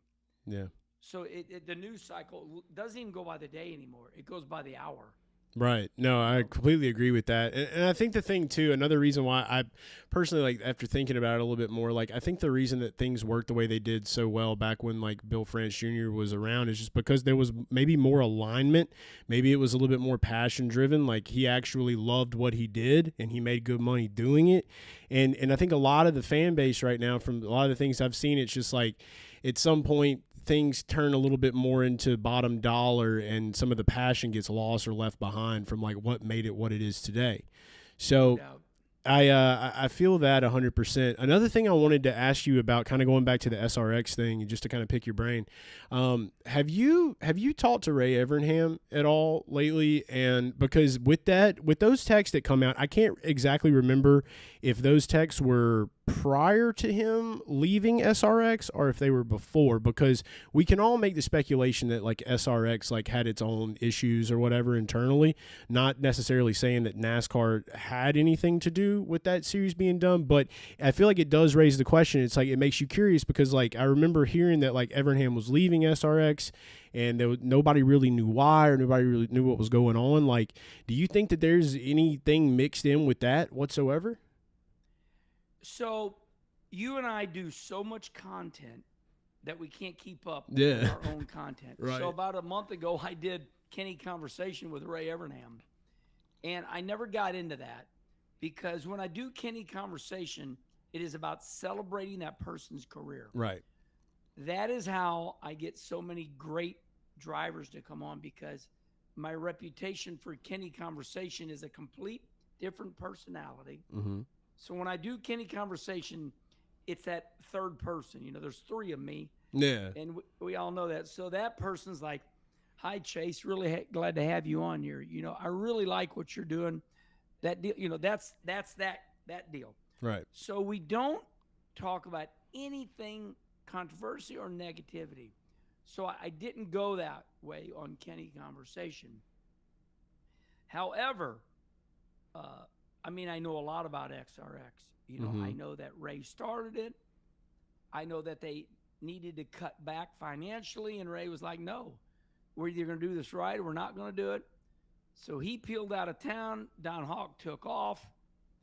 And what I know to be true is that they simply could not raise enough money to pay for everything. You know, the TV was big. I mean, that deal was enormous. And if you notice, IROC fails, SRX fails, that deal, and if you notice all deals like that, all of that stuff, it always fails. Yeah. It costs too much money because TV wants you to pay them. Mm-hmm. TV's not going to them. It's kind of like, hey, we're going to go to ESPN and see if they'll do this. Well, it still ain't enough money. Yeah. So that deal did not fail because somebody put a knife in it. SRX did not fail because somebody put a knife in it. From what I know, and I'm pretty privy to it, SRX failed because it just cost too much money. And that's all there was to it. That makes sense. Just like IROC. Yeah, and that's what excited me so much about SRX when that came out, was because it felt like it was like, oh, we're getting the next generation IROC, and that was what was so cool, having all the different drivers. And I know that like from what I've heard recently, like even like you know, Evernham was even looking at potentially having Mayfield being in there, and that was huge. So it's like, you know, you hear things like that, you're like, damn. So to see it all kind of fall down is crazy. And I know this whole IRHA news just came out recently where they're looking to start a grassroots stock car racing series. Found that to be funny right before you know, the court case starts on December the 1st. Like, that's like another thing that NASCAR could potentially use to say, hey, we're not a monopoly. Look, they got a stock car racing series. But also found out that apparently the person that owns it, found out here in this chat, and it may not be 100% true, don't know, but some lottery money was involved in that. And so, like you said, you never really know long-term how those things are going to work out because of how much money it takes to run them. So some interesting little nuggets there that we've been figuring out today. But you said you've talked to a lot of people in the industry. You've talked to, you know, since all this stuff has been happening this weekend. Right. Can you tell us a little bit about who are some of these people that maybe have been kind of checking in with you, calling you, and like what the climate is right now on the inside from some of the old dogs, man? Like how's everybody looking at this thing? The highest level has called me because our views are so big. So what you got is you have Dale Jr., Harvick, and me. Though Dale Jr. and Harvick are way bigger than me. They're way better than me. I'm nobody. However, I wouldn't say that. Well, you just say that. Yeah. It's easier. Yeah. However, NASCAR recognizes that. And, you know, years ago, I had NASCAR look me in the face and said, Herman, when you want to know something, call us. So I don't really call them, but they called me and they texted me and they've given me information. And it helps when you know what's up. And I'm going to say this because, you know, you got all these AIs, you know, whether they're from the Netherlands or India. Right. Whatever I'm saying right here, I know for a fact they're going to use. So when I'm talking to you, you know, they're going to use what I'm saying right now. Of course. So what I can say is this. They are wounded. And they are not taking this in any type of light fashion. It is a devastating blow to them. It is as serious as it can get. And, you know, there's a lot of sponsors in NASCAR that do not like what's going on here. Oh, I know. And in this court case, you know, I mean, for example, Roger Penske, one of the most powerful men in America or the world, or Rick Hendrick at that fact. You know, people like that, they can get out of shit. Yeah. Well, they couldn't get out of this. They said, no, you're the Judge Bell said, no, Roger Penske and Rick Hendrick, you're going to come here and you're going to sit in here and you're going to answer our questions. Right.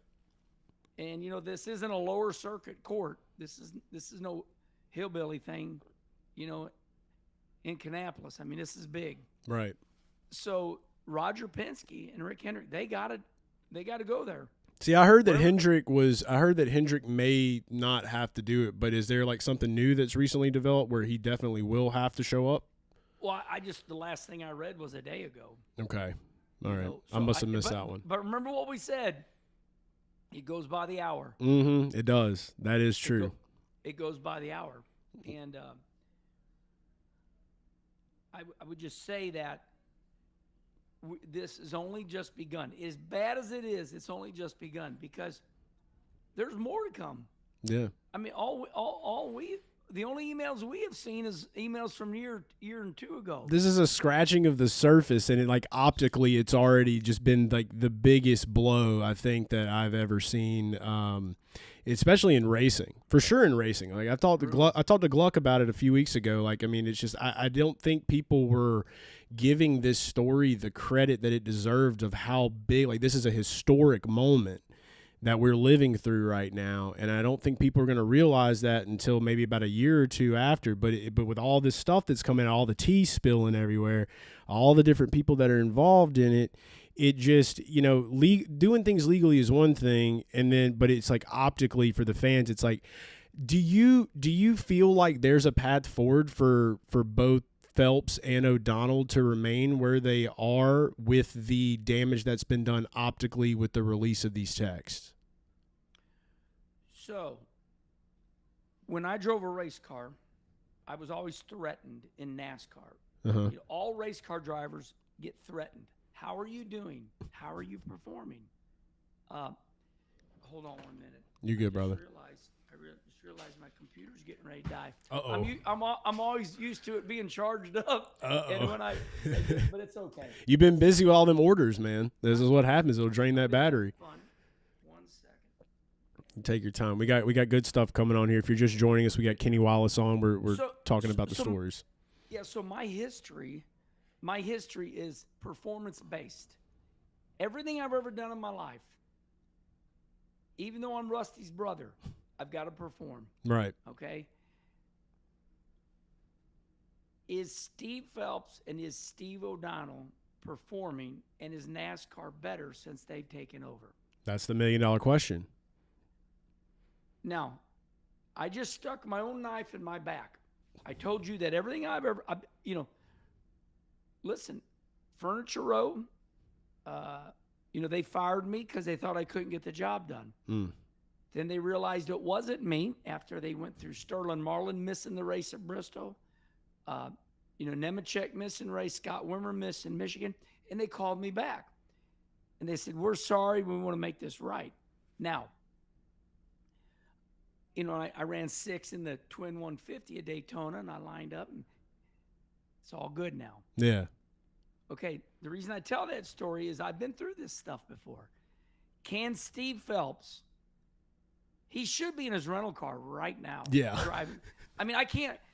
Hopefully he's been at Childress's already. I can't even believe he'd wait. They say that he reached out to him, but I don't know what the conversation had to have been, because for Richard to come out and basically say that he's going to be seeking legal action now, he obviously, whatever was in that phone call between him and Steve before this came out, it wasn't in detail of what was said.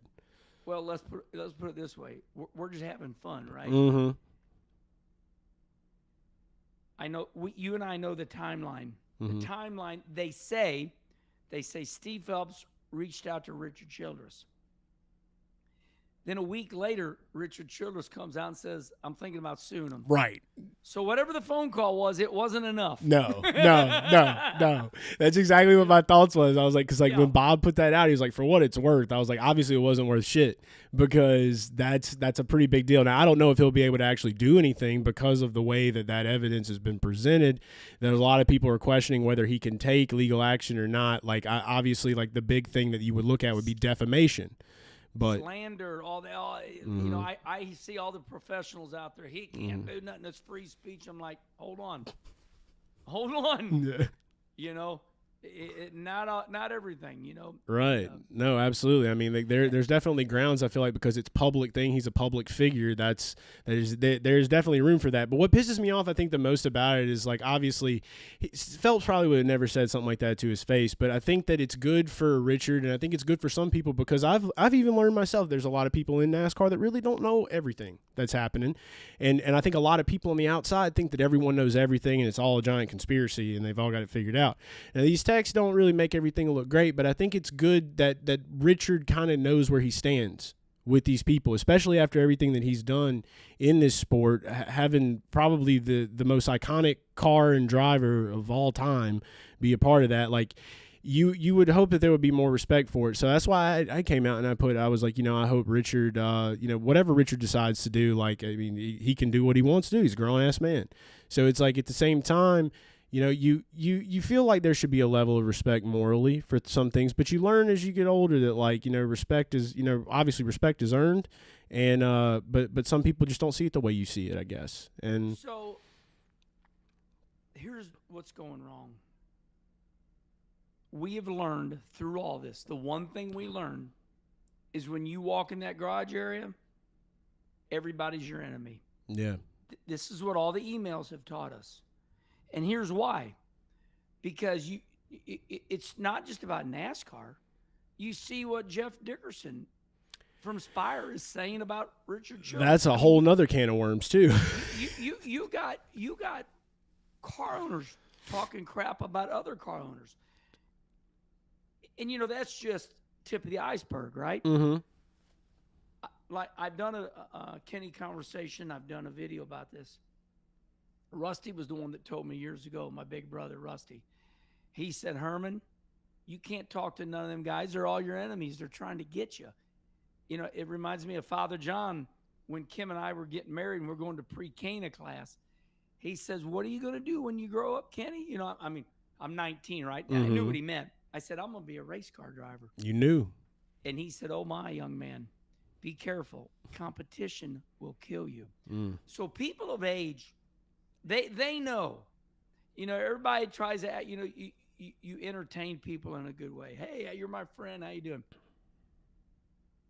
When you're in competition, you're in that garage area, they are all, and here's what's sad about it. They think they're your friend. They think they're your friend. Yeah. But they will stick that knife right in your back. And sadly, we've always known it, but here it is now. So, served up on a silver platter. It's kind of like this. Oh, my God. It's really true. Mm-hmm.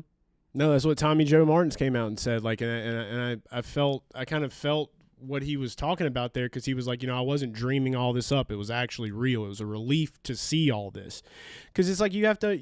We've all been in that situation where we kind of have like those gut feelings where like something's off or something's wrong. Maybe we think we're overthinking things a little bit, and then when you find out that your instinct and your gut was right all along, it's more of a relief than anything. It's like, yeah, it's still shitty that everything came out, but I had to imagine that he's not the only one feeling that right now. And that's why I want to know, like some of these guys that you race with. I mean, like what are their takes on everything? Like, who have you talked with that you actually ran on the track with? Like, has anybody got anything that they're saying about it or any viewpoints?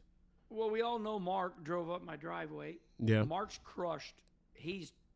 Mark Martin is like in utter disbelief. Wow, he's broken because Mark Martin. See, I have the ability to forgive and forget. Right. Mark doesn't. Mark's hardcore. Damn. Way more hardcore than me. So for me, I'm like, yeah, this don't surprise me, but wow, it's really out here. Right. Yeah. Mark is like, oh my God. Do they even like me? He's up in arms. Yeah. Did any of them ever like me, or did they see me as a show horse? That's it's crushing for a person if that's the way it is. Yes. Like, I mean, you and I both have that same ability where we can we can see it, we can forget, move on. Or you don't forget, you can forgive. But for somebody like that right there, just hearing that, knowing that like it almost makes you feel like everything that you did your whole life, that everything you gave your whole life to, it's like, was there even anything there? Was it even real? I had Dale Jr. on Kenny Conversation 3 years ago. Mm-hmm. And it was a good one. And I said to him, Junior, I want to ask you this question, but it's kind of a statement too. And I said, you are, without a doubt, the most powerful person in NASCAR. You could tell them fans to stay home and they'd stay home. I said, what does it feel like to have that much power? And he responded, I'll never forget it. He responded, you can go over there and look at it. Kenny Conversation. He responded like this. He goes, I don't feel it. He goes, I'm always in trouble with NASCAR. He goes, I'm always trying to make up. He goes, I always feel like I'm in trouble with them.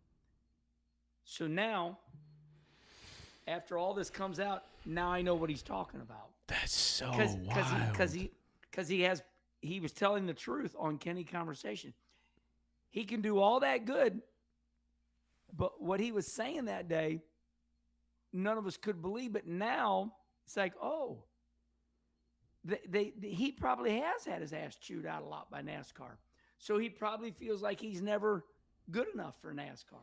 And that's such a shame. Of what, ain't that a shame? It is. It's just like not really having the ability to look at yourself in the mirror and understand who you're looking at. Yeah. It's a tough place to be. I don't know. I'm glad I got to kind of pick your brain on some of this stuff, because it's been rattling. There's a lot of noise out there, and you got to kind of weigh things out to the best of your ability. I always try to look at things from an optimistic view, and kind of looking where we are now. People are telling me that I'm crazy for being optimistic, but I feel like we're kind of approaching clean slate area. With all this stuff out, usually when you drag stuff through the mud, you can make a clean slate, and then everybody has an opportunity to make a decision to make things better moving forward. So, we can only hope for that. I feel like in the generation we're in now, once the damage is kind of done, something like this, and again, like you said, we're only scratching the surface. So there's still so much more that's probably going to come out. But you feel like this is kind of like when the construction trucks roll in and they're just tearing everything down, and it's just like, what is Kenny Wallace's like hope for, how NASCAR bounces back for this? That's what Coffee with Kenny was this morning. Amazing how you and I think alike. Hey. Somebody said to me, your Coffee with Kenny yesterday was too nice. You didn't talk about the lawsuit. Did NASCAR jump on your case? Because you're a shill. You're a shill, Kenny. And I said no. I wanted to let it breathe for a little bit. Yeah. I mean, it's hard to talk about something that's so hurtful every single day. Of course. So I thought yesterday I'll give a break. And I did. It was funny. It was one of my funniest Coffee with Kenny's ever. And it was about that guy that says, hey, Kenny, you made that video about NASCAR maybe selling, that's going to do you in. And I made a comedy about it. Oh, is that where you had the cigarette? Yeah, that's right. I had a Yeah. cigarette. And I'm like, listen here, So today I went back at it. And today was about what you just talked about. This morning's coffee with Kenny is, where are you at right now? Do you feel guilty that NASCAR's beat down so bad right now? I mean, they're close to losing it all. They're beat down so bad right now. The next thing is they shut down. Yeah. I mean, because the monopoly court case is. I've read what some of the people have had to say. The journalist. Mm-hmm. I don't know which one I read it. It could have been Matt Weaver, Jeff Gluck, Bob Pockras. They said, "What's the worst scenario?" The worst scenario is it is a monopoly, and they got to split it up. When does this happen? Yeah. Let's say that's the worst. Let's just say it's the worst scenario. Mm-hmm. So that was my coffee with Kenny this morning. Are you feeling a little guilty? It's kind of like, hey, I'm going to talk bad about your brother, and then all of a sudden you get mad and go, no, only I talk bad about my brother. Right. So in other words, what I find with NASCAR fans is as soon as you crap on NASCAR, a lot of them come to their defense. They're like, hey, it's my NASCAR. Only I get to talk bad about them. Don't talk. So my point was, you see psychology in play right now. Mm-hmm. You see most people right now going, oh my God, this is true. This is unreal. And people are kind of bewildered and a little hurt because this is their sport. Yeah. And it's very real. Now, are we gonna go to Vegas and bet what happens? I tried to start a Kalshi market for the playoffs or the I don't know if you've heard of Kalshi. You need to check it out. It's a prediction market where you can bet on random events that happen through the world. I don't know how long it's going to last, but I tried to put out there you could bet on, do you think it's going to be playoffs or do you think it's going to be full season points? And there was some other people making some other things, but I don't think that that's the biggest concern right now. As opposed to what just dropped over this past weekend. I think there's bigger fish to fry at the present moment because, yeah, like you said, you got to wonder, what does NASCAR look like now? What will happen from this? And then they have people coming. Are we going to Daytona? Yeah. Are we going to Daytona? Because if it's ruled as a monopoly, when did the judge rule to split it up? Or what does he say? Yeah. It is a monopoly. We're going to let you keep it together, but you got to give out this amount of money. Well, that don't make no sense because if you're a monopoly, you're a monopoly. Yeah. Selling the You're tracks not is allowed the to big operate. thing that I've heard. A lot of people have talked about making them sell tracks. And I think that but who's going to buy those tracks? And then what's that going to look like? So it's a big mess, and I think it too. And I think that I try to be really good about putting myself in the shoes of both sides. I don't ever want to get too one-sided on anything, and but yeah, I mean, it's the toughest spot that I've personally ever seen it. And for you to be able to say something like that, you've seen a lot of shit. I mean, you've been through a lot of different eras. So I just appreciate you kind of being on today to talk a little bit about it. And before I let you go, I want to ask you. So, recently I went to the World Outlaws World Finals. I got christened into the world of dirt, Kenny. And I hear that there's a little event. That. Yeah, there's a little event coming up called the Gateway Dirt Nationals. What's that event looking like for you? You gonna be doing anything over there? So this year I announced that I'm not going to race there. It shocked a lot of people. I explained in depth. It was not a 3-minute video.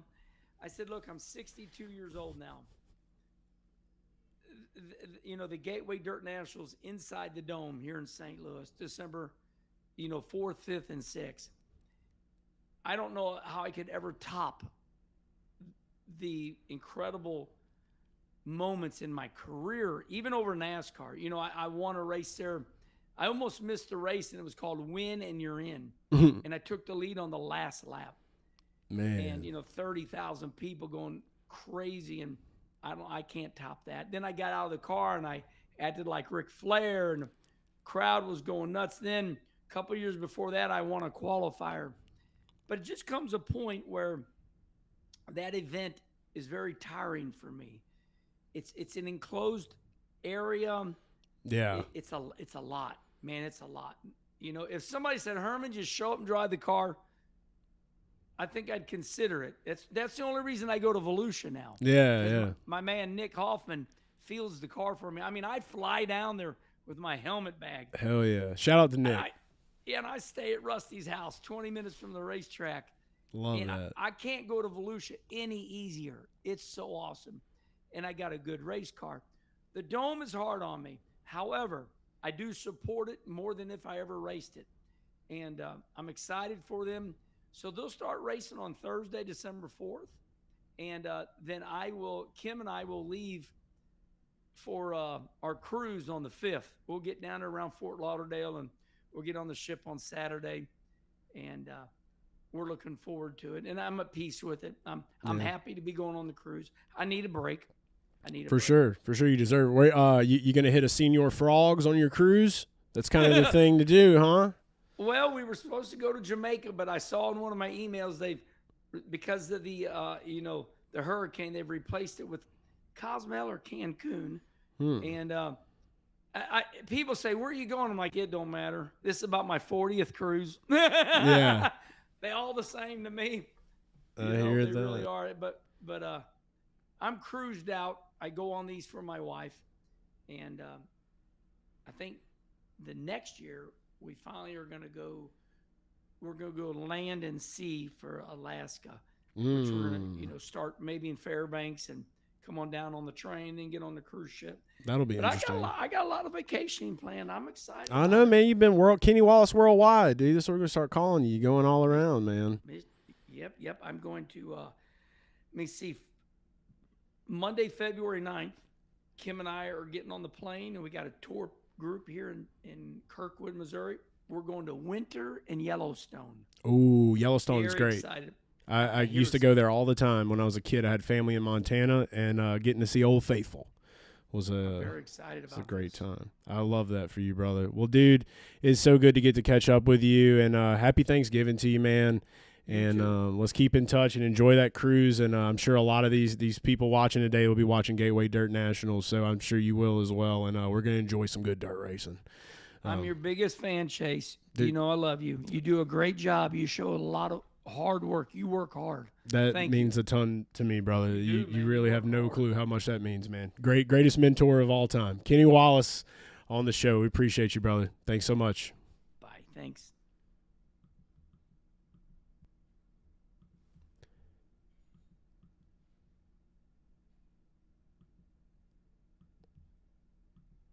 And that was Kenny Wallace.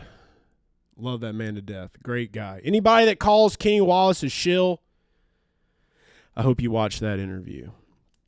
Alaska would be fun, for sure. Guys, it's been a great show today. We've definitely ran longer, but I wanted to make sure we got Kenny on the show. I appreciate everybody for tuning in today. Appreciate everybody for all the great chats, all the phone calls that we've had today. I think we've learned a ton. And I hope everybody has a great Thanksgiving with their families tomorrow. I know I will. And there's a lot to be thankful for. I know that this is a wild time in NASCAR, especially for NASCAR fans that are out there. But keep the faith. We've only scratched the surface. There's going to be a lot more to come from this. So, I'll be keeping you guys updated and posted. We'll be back here every Wednesday live at 12 p.m. Eastern time up until usually 2 p.m. Eastern time. Today we ran at 2:42.